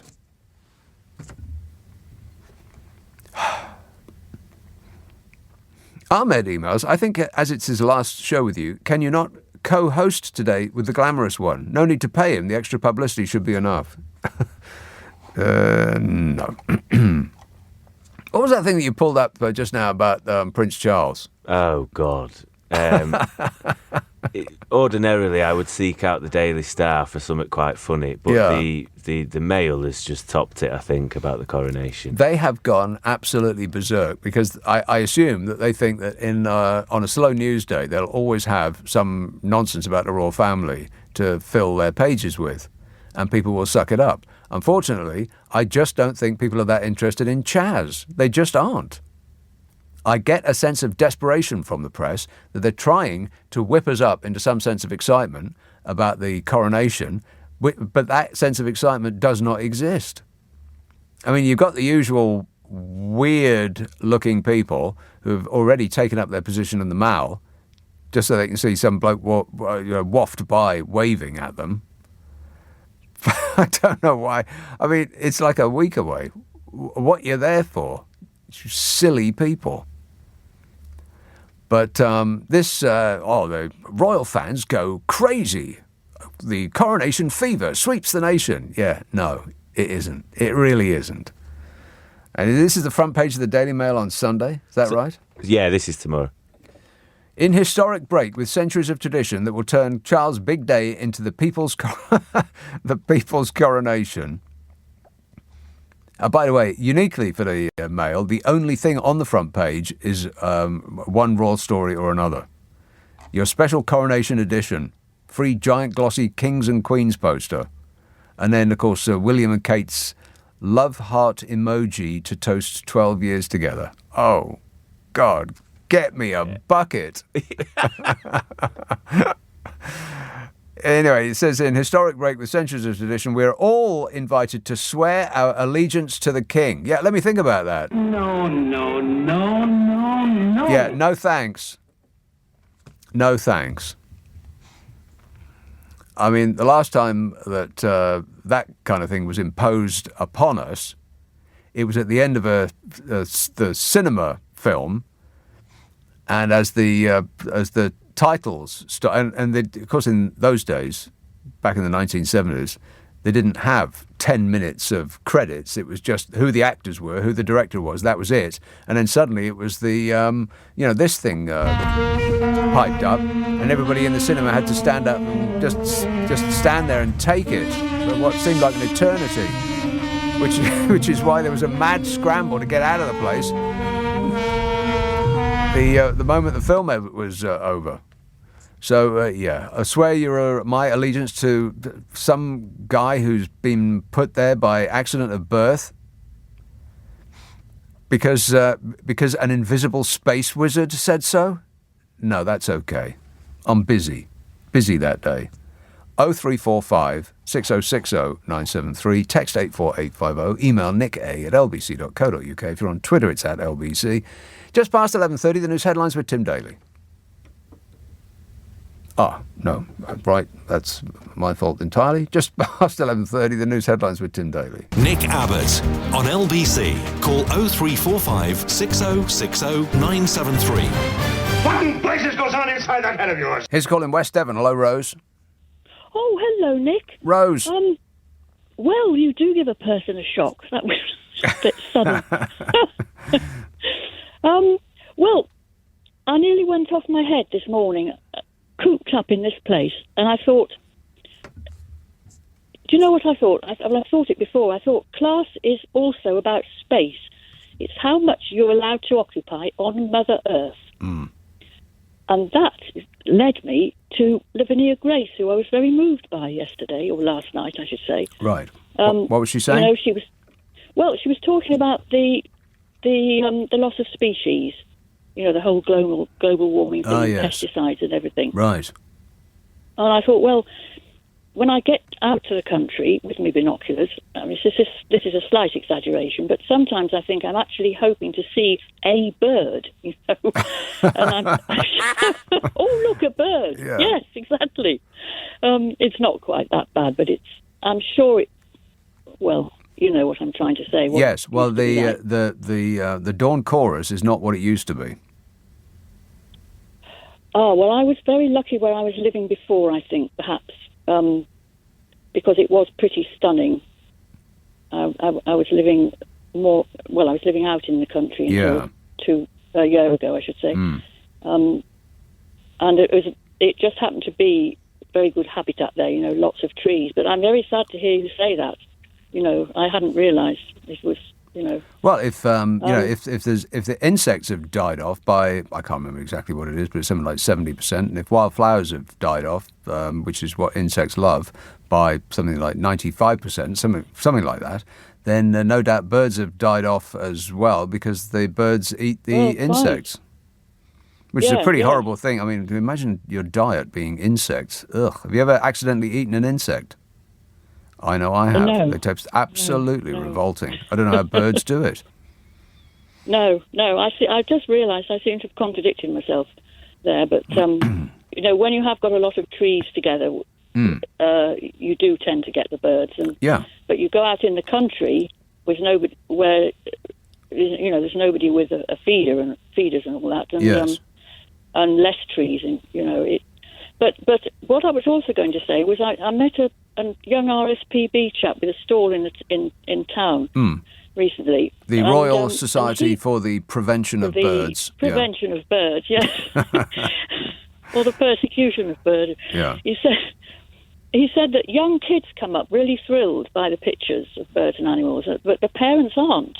I was quite surprised, and drag them away, you know, to get on with the day. And I thought, you know, if this instinctive attraction felt by young children to nature is encouraged, that would be a great boon, wouldn't it, really? It certainly would, yeah. I think what would also be a great boon is if the Royal Society for the Prevention of Birds actually did something about the parrots, because they are doing my nut. They're just taking over. Those luminous green squawking things, they're absolutely everywhere. Why are we allowing an invasive species like that to take over? Because they bully our beautiful songbirds. I mean, blackbirds and, sparrows and all of that. They ain't got a chance with those blooming squawking things because they're just so aggressive. And they've taken over Kew Gardens. They're absolutely everywhere in Kew Gardens, like clouds of the things. Oh, my God. Well, I'm stunned. Yeah, it's awful. It really is terrible. Why are we allowing an invasive species like that to take over? Or like there's nothing we could do about it? We're human beings, for crying out loud. We've got all sorts of weaponry at our disposal. Let's get on with it. Well, I must admit, I think you're right there, Nick. Yes. Like grey squirrels. Why have we allowed them to take over as well? I like the fluffy red ones. Yes, but that's another story. They eat different things, and the red squirrels are really, you know, they're native to places like Sweden and coniferous forests. Well, I thought they were native to places like Britain. And Well, those not so grey much, ones, because those we like haven't those got big, as much of the forestry. those big furry, the right sort of forestry. those grey furry rats. They've just completely taken over and pushed the red ones into virtual extinction. It's terrible. Why are we letting it happen? No, that's not what's happened. We should be it's not putting the them grey on a squirrel's plane fault. to Rwanda. They were killed in 80,000 a year. Who? Red squirrels, when we did have them Oh. at the beginning of the century, were killed by squirrel clubs for fun. Squirrel clubs. Well, so, right. That doesn't... Because squirrel club, that sounds like something that would be in support of squirrels, but are actually executing squirrels. Well, this is Britain. Yes, of course we are. Right. Yes. Anyway. Poor little Can I squirrels. mention my father? Yes. Yeah, let me mention my... Well, it's rather funny because last night this young chap who'd been done an undergraduate had done some biochemistry as an undergraduate. You may remember and use this as a way of sort of saying he knew all about climate change. Oh, the guy from Chelmsford who opened his front door. It was a bit chilly out, so concluded that there's no such thing as climate change. Yeah, he's done his own research. Mm-hmm. Research, yes, I know. Well, it was funny because my father was a very eminent biochemist, as it happened. Oh. And all completely incomprehensible to me and my sister. And yet I feel he wouldn't have regarded himself as an expert in meteorology and climate change, you see. Right. I mean, there must be some biochemistry in Well, climate that's the change. danger of being in possession of a small amount of information. Yes. In a And the world other thing where about- everyone gets prizes. Oh, yes, I know. Yeah. Yes, about Pa, one thing, because I really wish I'd asked him more about it all, but on the other hand, it's also unintelligible, you know? Yeah. He retired in 85, sorry. And what I do remember him saying to me, I can't quite remember how he phrased it because I was quite young, was that what he was after all the time was finding the truth. He was an academic scientist, obviously, not an industrial one. And that meant a lot to me as a young girl. These things do, don't they? Well, these days we Yes, can't of course. handle the truth, Rose. Well, I was going to say, you see, Nick, yes. I can't imagine what he'd have gone through living now with this glorying in lying. Yes, well, just berserk. a queue of numpties in possession of no information of any kind whatsoever who have determined that they must have their own facts. That facts aren't really facts anymore. They're just whatever you want to believe at any given moment.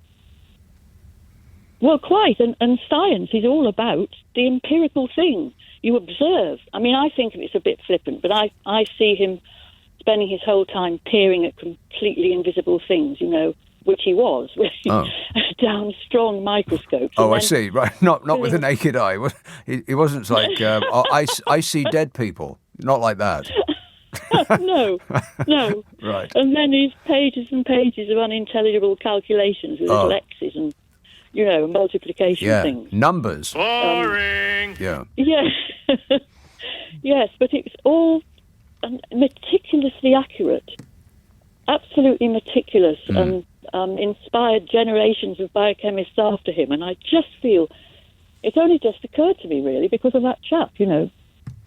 Well, there's an interesting example of what we talk about that I mentioned in passing yesterday, and it's just hit the internet, and it's of a doctor talking to a bloke called Lawrence Fox, who used to be an actor and is now just a general right-wing spouter of opinions, and the doctor absolutely dismantled him live on his own show. It was just it's a pleasure to watch. So if at any moment you feel as though you just can't take it anymore, Rose, then I would dial that up on the World Wide Web. Do you get the internet where you live? And that was about facts then, you say. He had all, the doctor had all the facts. It was about vaccines and so on, and he disabused him of his of Fox's opinions about medicine, because the bloke is one of these people who insists that he knows, because his version of I've done my research is I scan the internet for some other numpty that agrees with me, and then I stopped looking. Here, Rose, it's a minefield. Yeah, it is. Sorry, Yeah. Tiptoe through the minefields, like what's his name used to sing? Tiptoe through the minefield. Through the shoelace.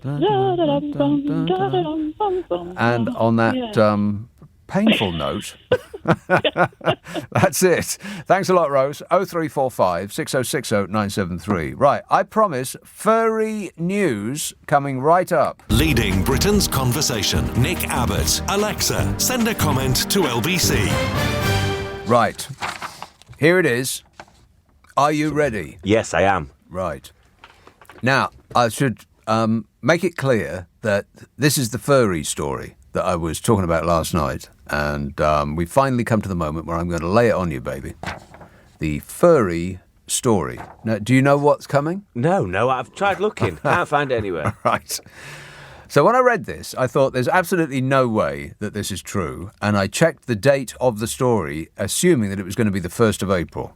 And it's not. This story just landed. And then I cross-referenced the institutions that were mentioned in this story to see if they were in fact real. And as far as I can tell, they are. This is all real. Are you ready? Who wrote it? What publication? This is in the Mail. No, I've double-checked it. I've checked with the other organisations that are mentioned in this story, and this is apparently real. A school safeguarding organisation has issued guidance for parents and teachers on how to support pupils, are you ready? Who like to dress up and behave like animals. What? Also known as furries. Yeah. It's unclear how many, if any, UK pupils identify as furries, but the Safer Schools organisation this month published a lengthy piece of guidance for parents and teachers on how to respond if they encounter a pupil who identifies as a furry. I've just Googled them. They do look terrifying, actually. The series of observations about furries includes reassurances that it is in no way unusual for pupils to want to do this. Quotes, "It's normal for young people to express themselves through dressing up." The post on the organisation's website explains how members of the furry community like to take on the persona of an animal, a fursona, and interact with other like-minded fursonas by chatting and in acts of role play. It further outlines how furries take on the personality and physical attributes of their chosen animal, and some members make or buy vibrant costumes of their characters known as fursuits. Not vibrating, vibrant. Conventions are held around the world where these like-minded people can meet up in their altered animal ego, it says. Oh my God, there's a crowd of them there. Where did you get that from? On Google. That is alarming. It looks like a horror film. I need safeguarding now. Okay, here's an alarming sentence. The post makes plain that furries are not innately sexual. What? I'm more alarmed having read that than I was before. And it advises parents or teachers who encounter a furry to engage it in conversation about what it means to be a furry and and the benefits of the furry community. Are you with me so far? Yes.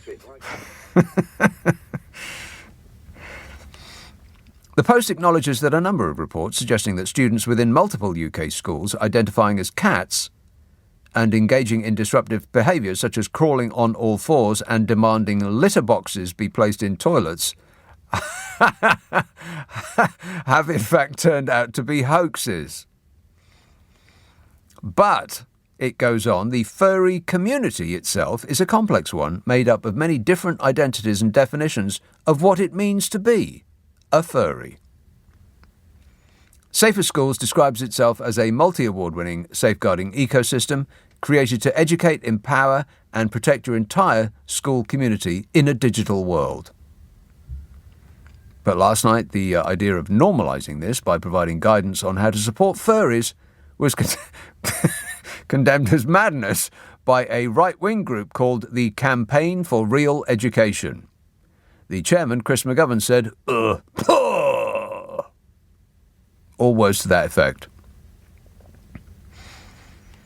The furore follows outrage on the Isle of Man last month when it emerged that controversial school education lessons saw a drag queen guest tell pupils as young as 12 that there were 73 genders, and students who questioned this assertion were punished with detention. Wow. What's that? With shaming. 2 seconds, Sal. We've actually got a caller who knows all about furries and has been to the conventions, if you want to take them next. Right. Do I want to take them? They said they're very much well informed than the male and can explain a lot better, apparently. Oh, okay then. All sure. right. Why not? Put them on. Well, now I've heard it all. We're gonna the fury mongers are gonna have to build a whole new wing on the war on woke to fit their anger about this in. Paddington, hello, Sal. Hello. They're making it up, as the Daily Mail wants to do. As you've already mentioned how many bits have been hoaxed on them. No, only the one bit where kids were going around on all fours and wanted litter trays in the toilets. That's a lot of nonsense. That turned out to be a hoax. CSI did an episode set in the furry convention about 15 years ago, so this is not a new thing. It's new to me. Well, if you think about it, it's the most recent iteration of spirit animals and shamanistic practices. Spirit animals? What's a spirit animal? It's more likely... What's a spirit animal, Sal? So in various traditions of spiritual, not rather than religious, there are people who have affinity with certain animals because they in the same way that you've got identify with their characteristics. Yeah, exactly. Right. But more so than that, it's not that they don't. Most people don't pretend to be animals. It's more like what we call a persona, which is more like a mascot, right? Yeah. More like acting in a mascot manner. So right? when they have a convention. Do they like sit on chairs like human beings within the suits, or do they actually act like the animals that they're dressed up as? Most will. Well, the majority of people who attend conventions aren't actually fursuiters. They may have an avatar or a character that they use online that represents their persona. Right. But actually, the suits are really quite expensive. Right. Well, they don't look cheap. They look alarming. No, because they're quite mascot-like. They look quite frightening, actually.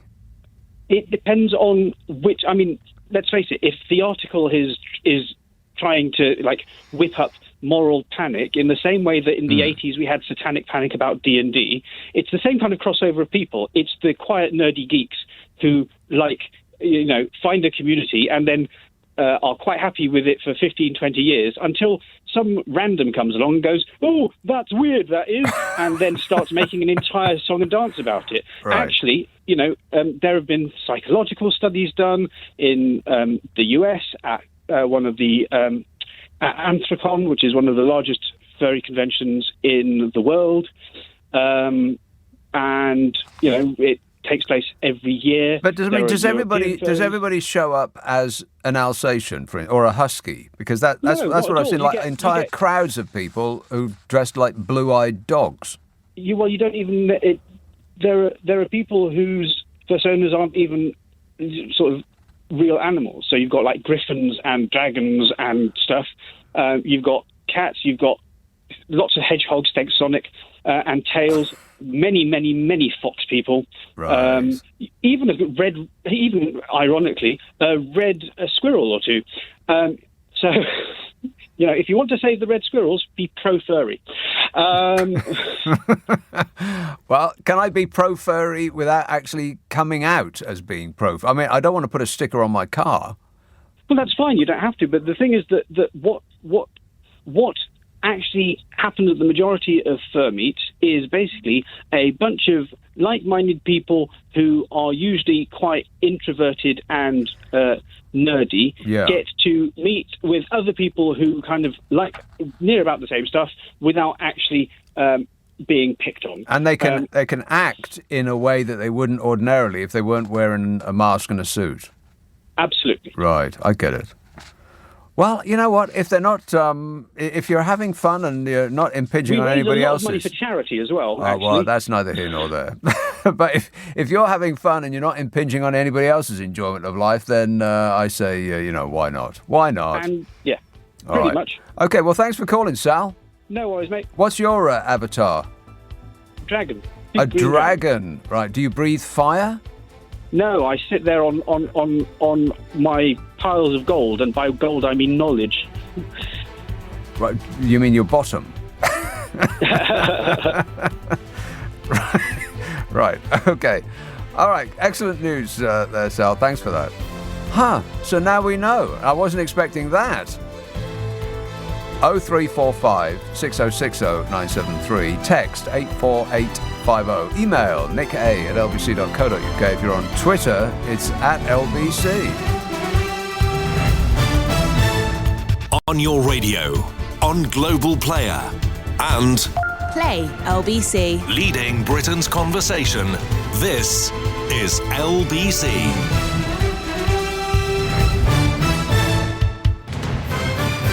This is LBC from Global, leading Britain's conversation with Nick Abbott. Hello.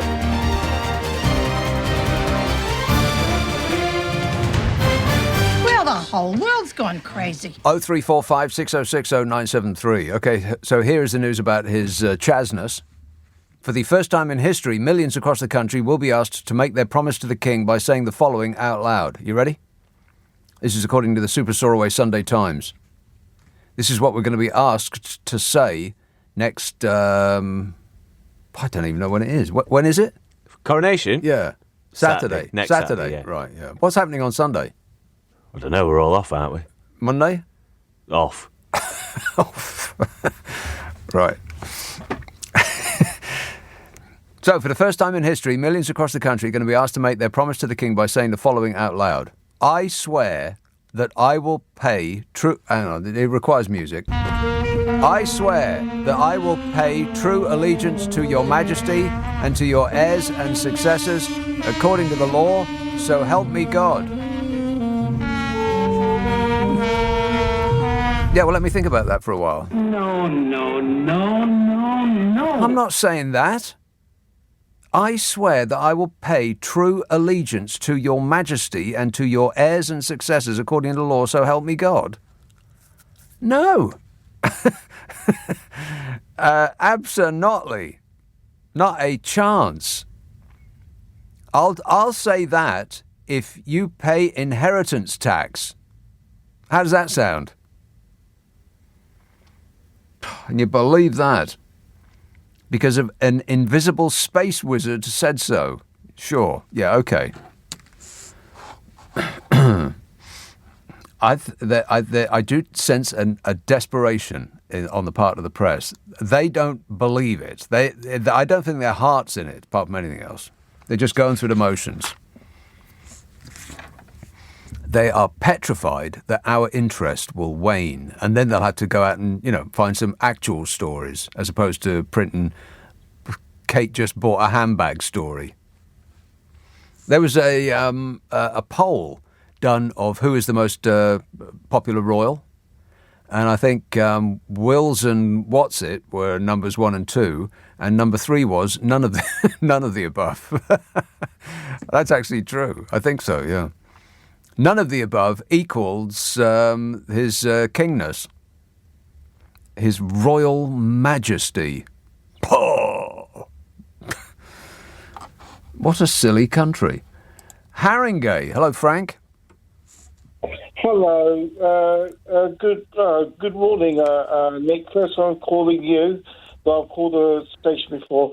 It's a couple of very quick ones. First of all, I'm not the most progressive part. I'm generally left of centre, but just a comment by Sir about the boat, the people coming on the boats don't share the same values as we do. They may or may not, but at least they're not bereft of any values. Yeah, you're talking about Cruella Braverman, who said that these people don't possess the same values as we do. Yeah. Well, she can't possibly be talking about herself because she seems absent of values.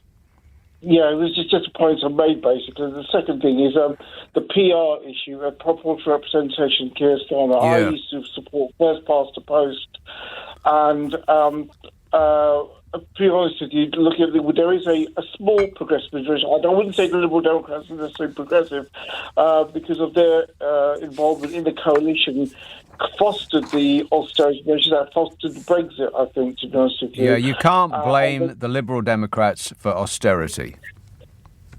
They were in coalition, though. I mean, that's right. They were the junior partner. They had absolutely no say in it. And once they stopped being a coalition government, the austerity continued and continues to this day.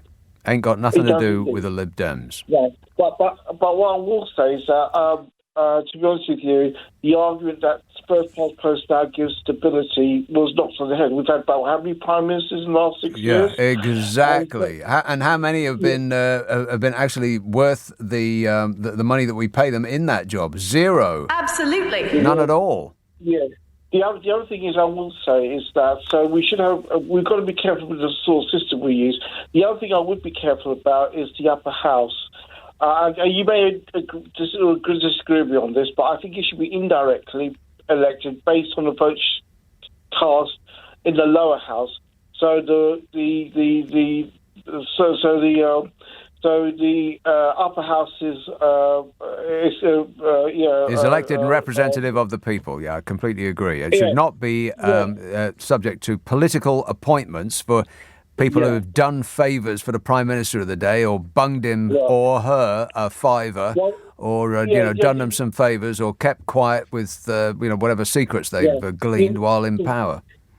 A very, very quick point. The other reason why they shouldn't have that is, first of all, the Commons vote will confer legitimacy on the Lords. So the Lords can't have primacy over the Commons. Secondly, we've got to be careful about what happens to the deadlock in America with the Senate and the House, especially with their split party in power. Yeah, well, let's deal with that when we get there. But obviously, in Australia as well, when the Senate blocked Gough Whitlam's budget, that led to the crisis in the 1975. Well, we in this country are lurching from crisis to crisis without ever actually solving any of the ones before we launch ourselves into the next one. So, I think that whatever situation, whatever system that we have, as opposed to the one we got, must be better, unless we're just going to go full dictatorship. And I wouldn't put anything past the current regime. But so disappointing, and thanks for that, Frank. So disappointing, though. The Labour leader, Keir Starmer, actively opposes a move to proportional representation for the House of Commons. Oh, no. I mean, good grief. After the unions Unison and Unite supported the shift, the 350,000-strong union USDAW became the latest to call on the Labour Party to back scrapping Westminster's winner-takes-all voting system. That's the first past the post, that screwed-up system that we got now. 2/3 of trade unions that support the Labour Party now back a major change to Westminster's voting system. But Starmer's official spokesmodel has now revealed that the Labour leader has a long-standing view against proportional representation. He isn't looking to change the electoral system. It's not something that's a priority for him, Starmer's spokesman added. Oh my God, they even talk the same. Under my leadership, the government's priorities are your priorities. Yeah, sure they are. He's talking about his number one priority. Labour delegates overwhelmingly backed proportional representation at last year's party conference, but Starmer has repeatedly refused to commit to changing the system, despite noting during his leadership campaign that many people felt their votes didn't currently count. Because they don't. All they need is about 1/3 of the electorate to vote for them, and they get 100% of the power. What's democratic about that? and a completely unelected upper house, just stuffed with people who have done favours for the party of the day. What's democratic about that? And then, of course, there's this. There's nothing democratic about that either. It's not much of a democracy, really, is it? But, it's just so painful. When are we ever going to move forward? See, this is one of the reasons that people say, well, there's no difference between the parties, the two major parties. That's because in very great numbers of issues, there isn't any difference between them. Starmer's just the ditto candidate. Yeah, whatever the other party said, ditto.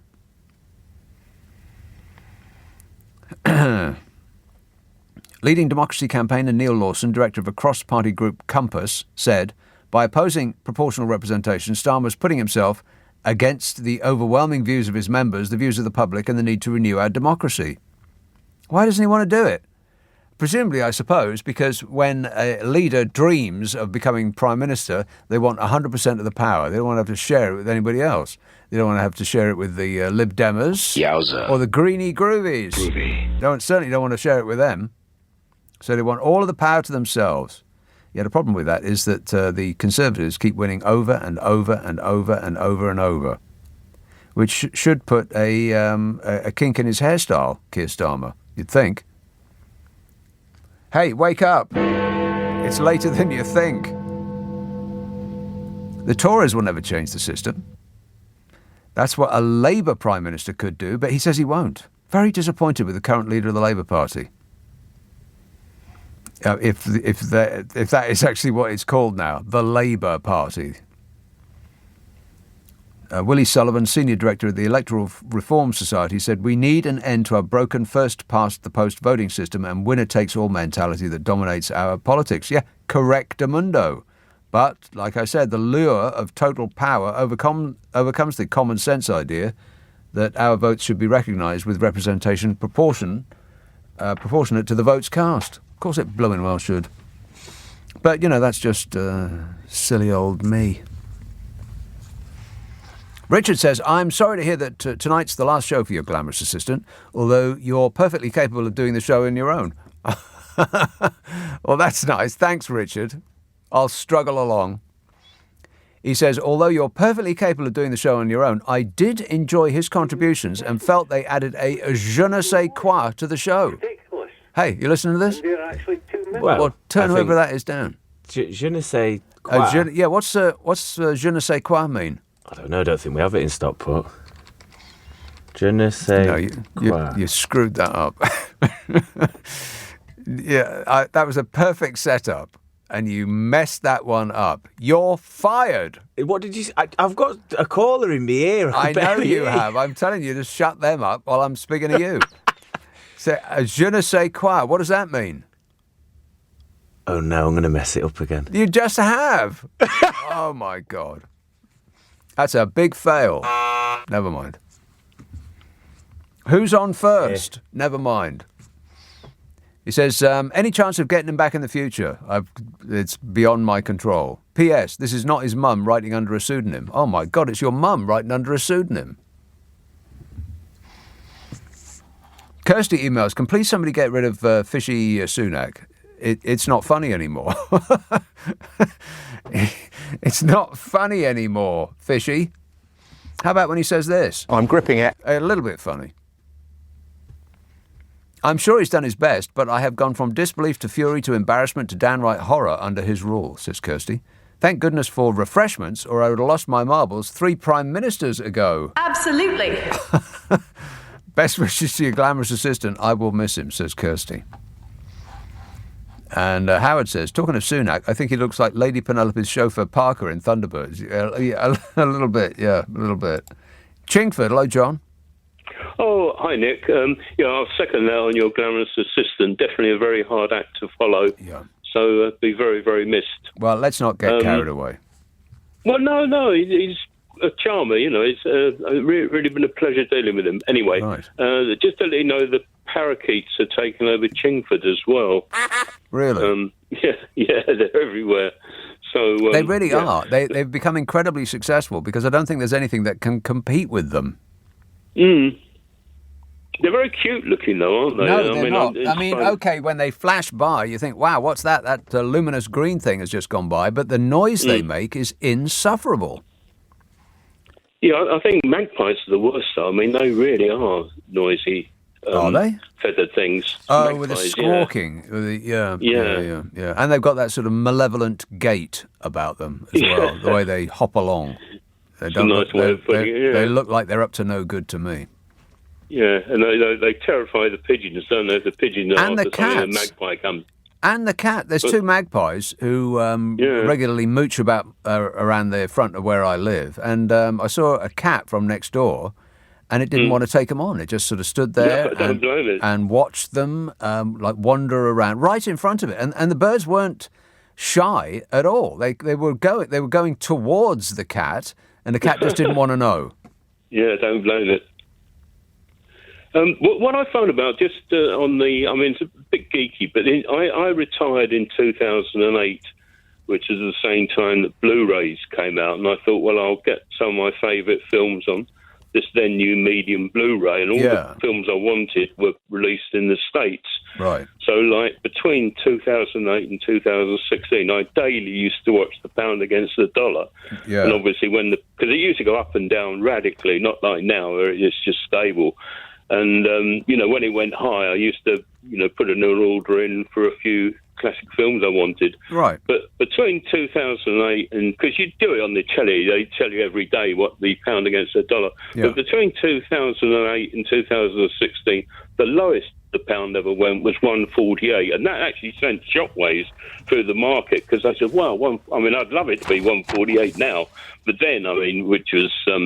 say 2010 or something like that, it went down to 1.48, which is the lowest it went. The highest it went was 1.75. Yeah, I remember it. That was back in late 70s, early 80s, wasn't it? No, I'm going between 2008 and 2016. That's right. when I started collecting Blu-rays.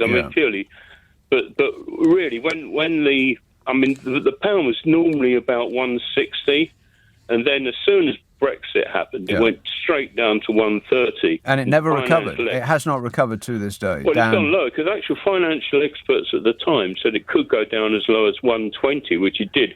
But it's about 124 now. Correct. Which it stays...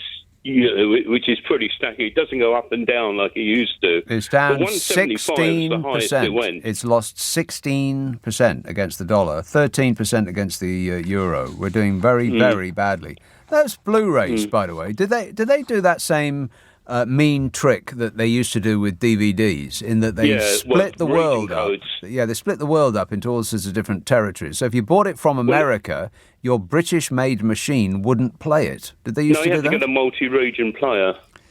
Yeah, you could do, but then but that wasn't a thing, though. I mean, that was like an aftermarket fix that they would put in, but it wasn't supposed to do that, because that was they sort of made this law up themselves. That if you bought it in America, you can't play it in Britain. What the hell kind of thing is that? It's like if you buy a shirt in America, you're not allowed to wear it in Britain. Why not? No, it is crazy, but the thing is, not all labels do that. Some do it. I mean, I used to buy a label called Twilight Time, which were quite expensive, but they were great pressings, but they were region free.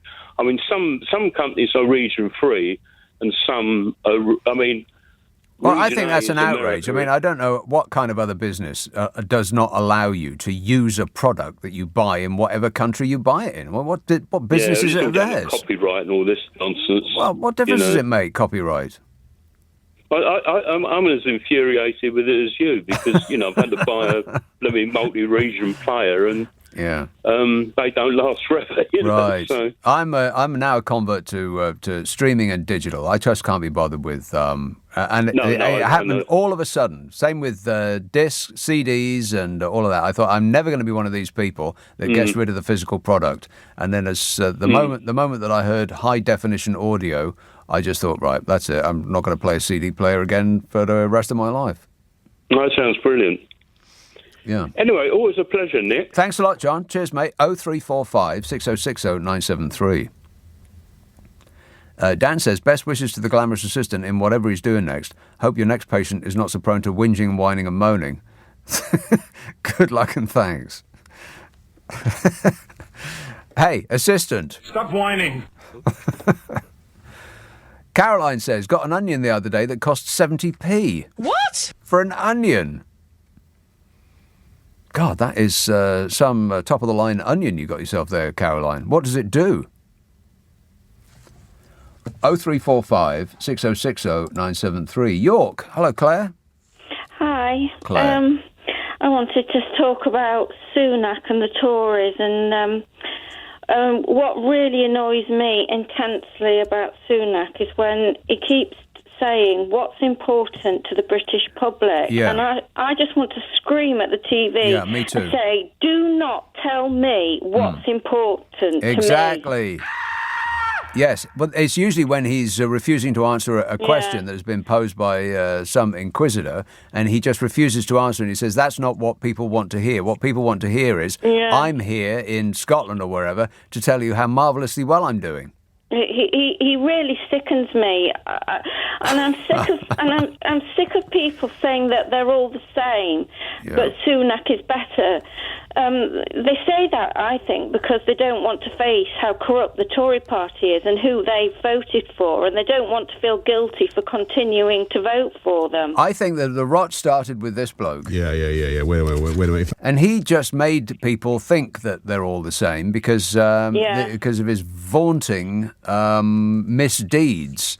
But it doesn't end with Johnson, though. The whole party voted to not sanction Patterson. That was the whole party. Yeah. And they've all had their fingers in pies, feathering their own nests with VIP lanes and God knows what. And what really is I find disgusting is that Sunak has stood by and done absolutely nothing about the dangerous, inflammatory and racist language of his own Home Secretary. Well, why do you think that he employed her in the first place? And, well, he either knows better and says nothing, which is despicable, or he believes the same poisonous rhetoric. Which is despicable. It really is. And All right. Cheer up, Claire. It might never Oh, no, that's right. It already has. All right. Thanks a lot, Claire. Cheers, my dear. Marty says, nobody in Scotland cares about this silly coronation nonsense. Do we live in a Dungeons and Dragons era, or is this actually 2023? Kings and queens and princes and princesses, give us a break, says Marty. Well, it's not entirely true that nobody in Scotland cares about it, but I would guess that a minority of people in Scotland care about it, just as a minority of people in England and Wales and Northern Ireland care about it. Just not interested. The game's over. The glamour has gone. I mean, people will watch. Of course they will, because they will have paid £100 million for a TV show. We've paid for it already. So we'll watch it because we're curious. And we'll, we like all the folderol that goes with it. The people with the silly feathers in their hats and the buckles on their shoes and all that nonsense. Yeah, it's amusing, but we're just not really as invested now as we were before. That's just a fact. 0345 6060 973. Let's see if I can squeeze one in before the news. Kingston, hello, Sophie. Hello? Sophie. Oh, hi, Nick. Yes, Sophie. Sorry, I was just surprised. Yes, it's just on the back of Rose's call about the parakeets. Oh, yes. Yeah. I live in the borough of Kingston, which adjoins the borough of Richmond. Right. So, and I've lived here all my life. So, and originally they were all in Richmond Park, Kew Gardens, Bushy Park. So they're moving slowly out. Right. They're now in New Malden, Tolworth. So I have a theory that the housing is too expensive in the borough of Richmond, and they are moving out towards cheaper area. housing. Right. So that's what they're doing. Right, that makes perfect sense. It does. You know, because you see them. I mean, I now see them sort of New Malden area towards Shannon's Corner. I mean, a lot of your listeners won't know what I'm talking about, No. but these are all sort of spreading out. Yeah, they're spreading out in Greater London boroughs. they're taking over. They sound awful. If they didn't make a sound, I wouldn't mind so much. But it's that squawking that I just can't stand it.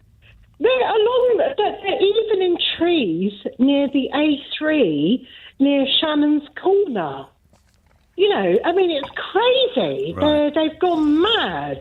Yeah. And when I was a kid, they were always in Kew, as you said, Kew Gardens. You saw them, Richmond Park. But do you know? Not as the a kid, mythology? surely. They weren't around when you were a kid, surely.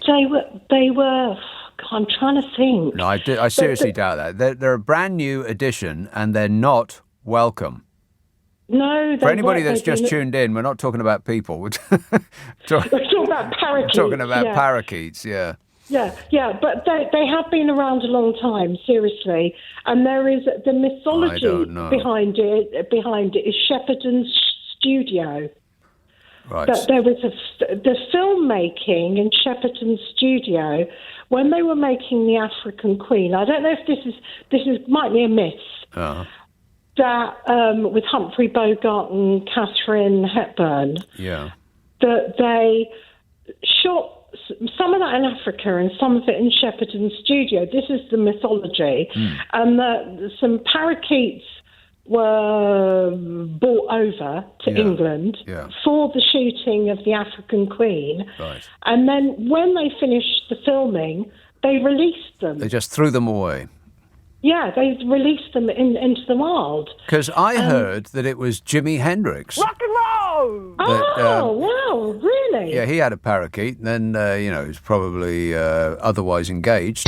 Want to score some pot? And he left the window open or something like that, and they flew away. But I suppose, if you ask enough people, then if you ask 100 people, you'll get 100 stories. Yeah, you will. Yeah, I like the Jimi Hendrix story. I think I prefer that one. I guess so. It's either Jimi Hendrix's fault or it's Humphrey Bogart's fault. Yeah, thanks a lot, Humphrey Bogart. See what you've done, you idiot. But anyway, they're moving out of richer housing. It's all to do with property prices. Right. Okay. All right. Good to know. Thanks a lot, Sophie. That's another excellent reason not to go to Richmond. John says, will it be in order for me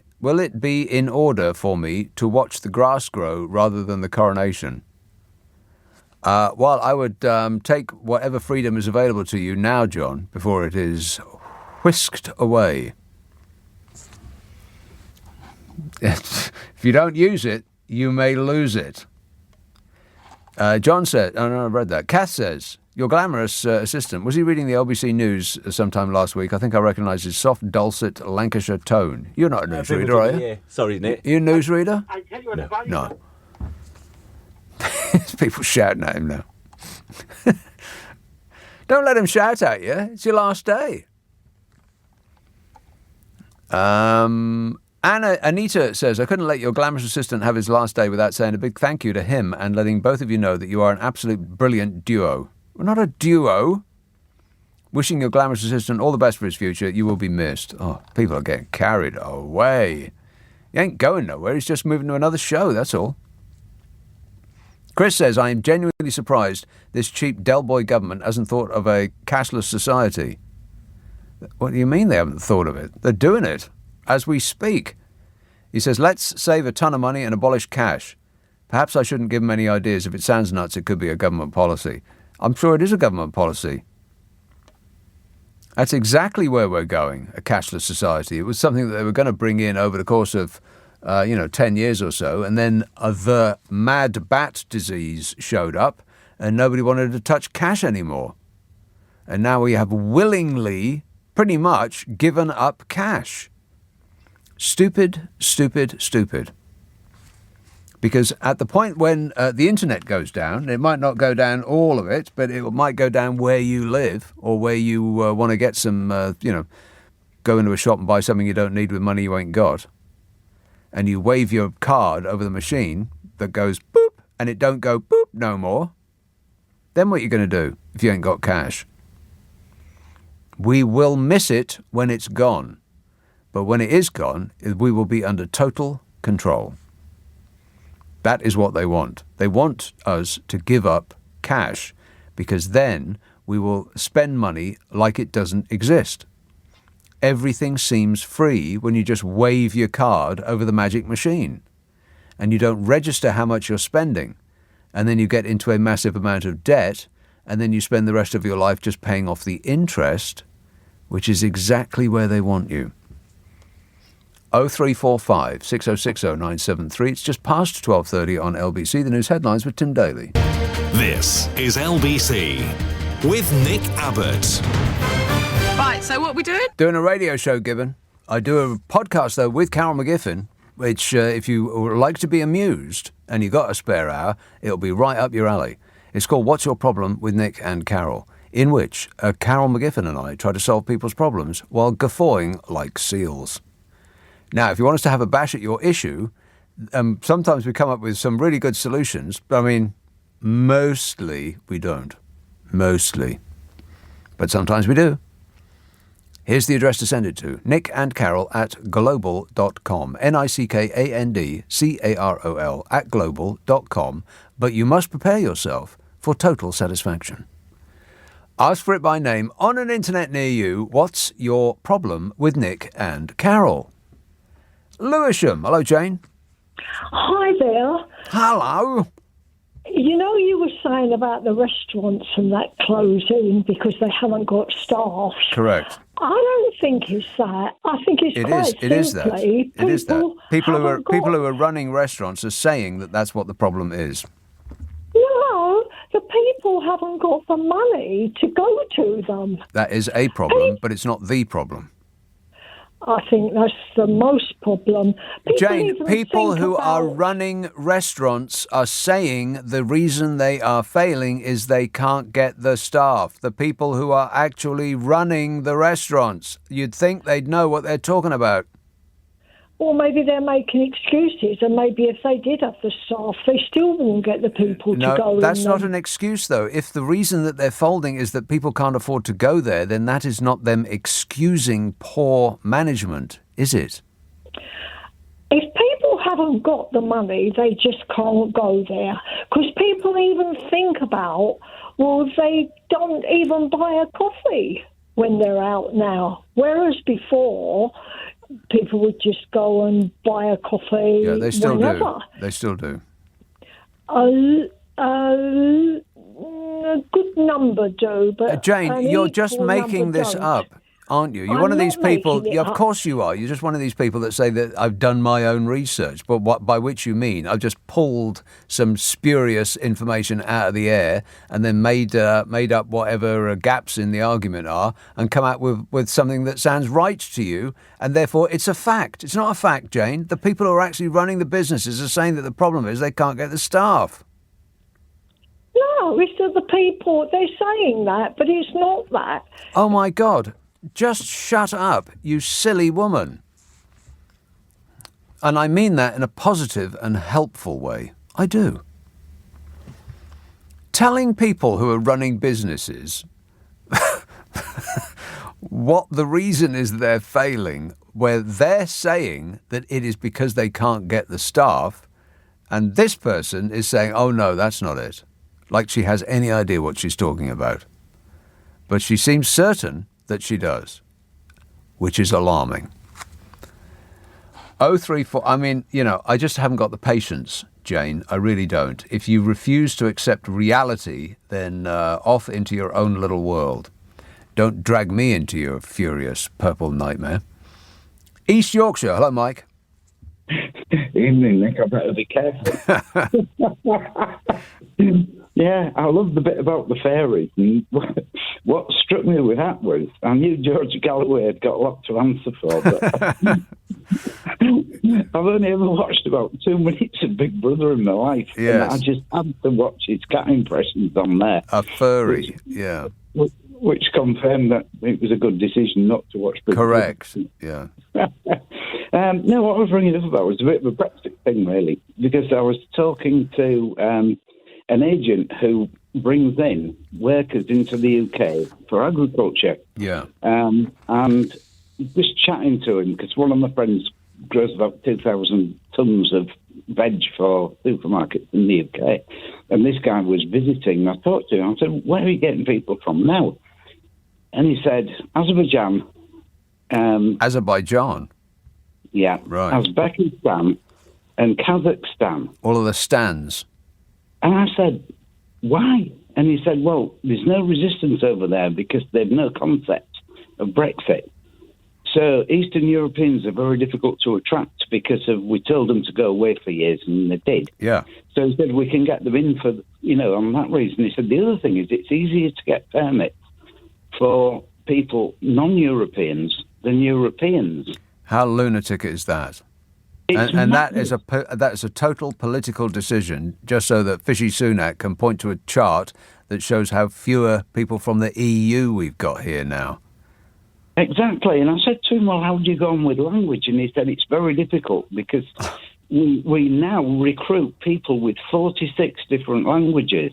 Wow. And he said, it's very difficult to place them in small numbers. He said, the really massive producers, where you can put 10 people from Kazakhstan in, 2 of whom speak English. Right. It works. But I can't send 3 Kazakhstanis to a farm who don't speak English. Yeah. It doesn't work. What have we... He said most of the Eastern Europeans that we used to recruit spoke English. Maybe not brilliant English, but they could get by. Exactly.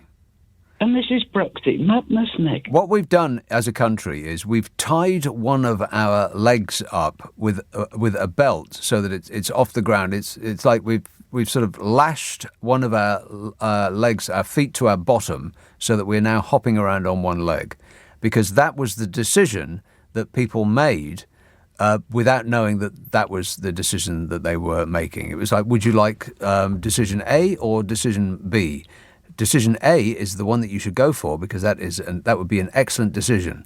And then only when they decided did they get told that decision A requires you to lash one of your legs up to your bottom so that you now hop around on one leg for the rest of your life. And because you decided to do that, you must never untie that one leg. That's Brexit. It's astounding, but a big Brexiteer, just a last little bit if I can, 30p Lee, did you hear him talk to the police commissioner, Mark Rowley, in the Houses of Parliament when he said, look, how long did you have House of the Police? Didn't you retire for 5 years? Yeah. And then he said, loads of people, including me, think it should have been for a lot longer. Right. How can... what is the Houses of Parliament coming to now, Nick? It's not the Houses of Parliament, it's the Conservative Party. He is the deputy chairman of the Conservative Party. He is the second in command in that party. That tells you everything you need to know about what's happening there. And you get the smug type, right, who you would think Carlton Club, they're full of smugs. But... interestingly, I was looking it up on the parliamentary website. The Carlton Club, who you would have thought to Lee Anderson, they would have said, know your place. Yeah. Just be careful, you. They gave him a £15,000 donation. The Carlton Club. Gave him? Him a £15,000 donation. Well, it's they promoted him and Suella Braverman and Priti Patel before and Dominic Raab and all the rest of these people to appeal to a certain type of individual. Because if they can do that, then they can win the next general election. They only need about 30% of the population to win again because the other vote is going to get split between the other parties. So there will be only one party that is the destination for those who like what Suella Braverman and Dominic Raab and now Rishi Sunak, of course, who is tainted by the same brush. It's so they just have to keep pumping that out, that the sort of the hatred, and they're just going to bring in a certain element, and that's all they'll need. So it's not going to go away. It's actually going to get a lot worse. Yeah. All right. Yeah. Thanks a lot, Mike. 0345. Cheers, mate. 0345 6060 973. Patrick says, big mistake, huge, he says, not to invite Trump to the coronation. The ceremony is so complicated that he would be vital to ensure that it was all done in the right order. If you get it in order, you get extra points. If you get it in order, you get extra points. Extra points for getting it in order. Any fool know that. Don't be rude. 0345 6060 973. That is, you're just playing me like a marionette now, aren't you? Let's have, going to go away in order to come back again. Because if I don't, then I won't be able to. Friday, Saturday, Sunday night at 10. Nick Abbott, LBC. This is LBC with Nick Abbott. Call 0345 6060 973. Text 84850. Alexa, send a comment to LBC. Come on, we're running late. We are indeed running late. Sophie says, Rishi Sunak, I think, is the worst Prime Minister that I have known. I think he has only taken the job as a tick box exercise. What does that mean? He has no clue about living a typical life. He just speaks about maths being on the curriculum until 18. And 1. Yes. 2. 3. 11. No. He is unable to answer any other questions, says Sophie. He's never had to experience walking into a supermarket and not knowing how he'll pay for his food or having to negotiate his rent. I don't know. I think he probably does. He may have walked into a supermarket not knowing how he'll pay for his food. Not that he can't afford it. He just doesn't know how to pay for things. He's in the minority in this country and in terms of wealth, and is not a good representative. He won't even know how much milk costs or how much a travel card is. Yeah, but he's holding it, though. I'm gripping it. In his hand. Scott says, I also read about the threat of the crown jewels getting nicked, but ain't they stolen already? Yes, I believe they are. But they were stolen by the right people. So that's where the transfer ends. Once it's stolen by the right people. That's the end of that story. Ipswich, hello, Wendy. Oh, hello. Wendy. I've got to take you off speakerphone. Hang on a minute. Take us off speakerphone, yeah. Yeah, I've got you off speakerphone. Right. So, the thing that's been bugging me every time you keep playing the soundbite is the government's priorities are the people's priorities. Yes. Surely it should be the other way round. The people's priorities are the government's priorities. Oh, I suppose it should. Yes, that's right. Yeah. We don't follow him. He's supposed to follow us, for crying out loud. It's the country's number one priority. It's my number one priority, Mr. Speaker. Yeah, he's saying the government's priorities are our priorities, and we're going, oh yeah, that's great. No. The other way our round. priorities should be yes. Correct, Amundo. Yeah, well spotted, Wendy. Do I get extra points for getting the right way You round? get extra points for getting it in the right order. That is correct. If you get it in order, you get extra points. And you got it in order, you get extra points. What are you going to do with the points, Wendy?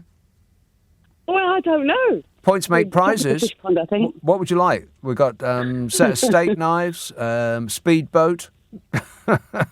No, all of the above. Right. These prizes are not available. Always read the label. Terms and conditions apply. Thanks, Wendy. Caroline says, Bozo looks permanently hungover. I can't imagine why. Booze. Yeah, me neither.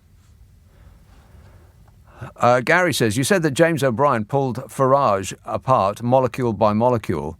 Would Rees-Mogg be pulled apart monocle by monocle? Yeah, I think so. I don't know anything. He doesn't know anything. I asked him, but he just doesn't know. Pembrokeshire, Chris. Yes, Hello. Chris. Yes, Chris. Hi. I was just calling in to give you a slice of real life. Go on then. I went to my supermarket this morning, and a lady who normally works in a particular part of the supermarket was on the checkouts. So we had a little bit of a chat. Yeah. And she said, I'm doing a day's overtime. A day's overtime? Yeah, that's good, I said. I have to do it just to pay the bills. Great. Now, this is a lady in her late 40s, possibly, who works full-time, and yet even that is not enough. to keep going. Yeah, she's probably one of these layabouts who is only doing 2 jobs at the same time. She wants to do 3 or 4 jobs. I mean, when you're sleeping, you're not actually working, and that's not what the regime requires of you. Well, that's absolutely right. And here we are not in one of the most expensive parts of the country. No. And still can't make it. So there you go. Yeah. I mean, she looked tired, to be honest. Beaten. This entire country is beaten. It's true. Yeah, that's probably true. And my first thought was, this cannot be right. You're already working a full-time job, working hard. Right. And now you've got to do more just to make the bills. Yes, it didn't used to be that way. You used to be able to... In fact, a family of 4, husband and wife and 2 kids... The husband used to be the one, just generally. Let's not get all twisted up into, women can go out and work as well. It used to be the man used to go out to work, the woman took care of the house. There was one earner in a family, and they used to be able to afford their house and a car on the driveway and a couple of holidays a year, and they didn't have to fret about not being able to afford their groceries when they got to the tills at Tesco's. Exactly. Yeah, what happened in the intervening period? Well, you tell me. That was true in my experience. Yeah. But I thought that this lady, looking tired, that just about summed it up to me where we are nowadays. That's this entire country, frazzled and tired. Yeah. All right, thanks a lot, Chris. Catherine says a head of broccoli in New Zealand is about £2. Yeah, but New Zealand. I mean, look at where New Zealand is. Says my sister said that supermarkets cut a cabbage into 8 pieces and sold it like that. Mad, eh? Says Catherine. Yeah, but New Zealand's the other end of the blooming world. It's not near anywhere, is it? Lorna says, just thought I'd like to say I like the sound of your assistant. Talking about you again. Oh, God, here we go. His voice sounds like Mark Owen out of Take That. Does he look just as good? I think I could be turned into a cougar, says Lorna. Oh, my God, there's another one of these furries. I'm going to have to be evacuated out of this building. You're now a person of desire to the furry community. Jim says, if Reece Smug is the top-hatted twiglet, then surely 30p Lee must be the flat-capped Fruit Loop. You're better informed than I am. I don't know anything. He doesn't know anything. I asked him about it. He just doesn't know. Mike says, USA, the country where they want to ban TikTok, but not guns. That's right. They're coming to take your guns.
So many messages. I can't get through them all. Right, one call. Which one shall it be? Your selection. Oh. Lines 1 to 10. Go ahead. Right, let's have a go with Angela. Which one's that? County Durham. Where is She that? got cut off. Oh, okay. Right, County Durham. Hello, Angela. Hello. I can't Angela. believe he's... you know why he's picked me? Why? Because I was just slagging him off. Oh, yeah. I said that he was very disloyal for leaving you. Yeah. Thanks a lot for your disloyalty. Yeah, I told him, but I said that, honestly, I remember the days of Amanda. He's the best assistant, glamorous, that you've had. So I'm just going to try and get the kid a pay rise. And not just because he's northern, even though he's from, like, Stockport, Manchester area. Yeah, but right. anyway, there's something I've been wanting to say for ages. Like, thank God we survived that alarm last week, by the way. 'Cause Yes. I thought we were going into a nuclear World War III. But anyway. Oh, we will be. Oh, no, we will be. Oh, definitely. But I'll still Yeah. be listening to LBC. You'll be in my ears when I'm dying, like. But anyway. Right. With me orange settees. Can I just say, Ranjit, who's got the fish shop? Mm-hmm. I love him, and I didn't. Oh, you're ever really, ring up. really spreading your love around there, Angela. I mean, can you not pick one? Pick one. Which is it to be? Ranjit. Is Ranjit every time you lose? Well, I'm glad she was slagging me off now. Right, there you go. All right. Thanks ever so much for all your tweets and texts and such like. You know, if you missed any part of this super show, and if you missed the furry news, then it's worth listening. Then you can listen back on Global Player. Now, we put a podcast of Friday and Saturday night shows because those are the abnormal shows. Sunday's format show, so we don't put a podcast up, but you can catch up with that. It's different. I know it's confusing. But we take the news and most of the ads out of the podcast version. So if that's the one that you would go for, I would suggest. And it's called Nick Abbot, The Whole Show Podcast. If you've got one of them stupid smart speakers, that's the magic phrase. Nick Abbot, The Whole Show Podcast. It's on Global Player. You'll only find it on Global Player. And on Global Player, you can rewind live radio. You can catch up on all of LBC's shows and stay up to date with the latest news from LBC. I'm going to be back tonight at 10 for my abnormal normal show. Coming up at 4, it's Ali Mirage. But right now, Clyde Ball. But right now, Clyde Ball. But right now, Clyde Ball. But right now, Clyde Ball. But right now, Clyde Ball. But right now, Clyde Ball. But right now, Clyde Ball. But right now, Clyde Ball. But right now, Clyde Ball. But right now, Clyde Ball. But right now, Clyde Ball. But right now, Clyde Ball. But right now, Clyde Ball. But right now, Clyde Ball. But right now,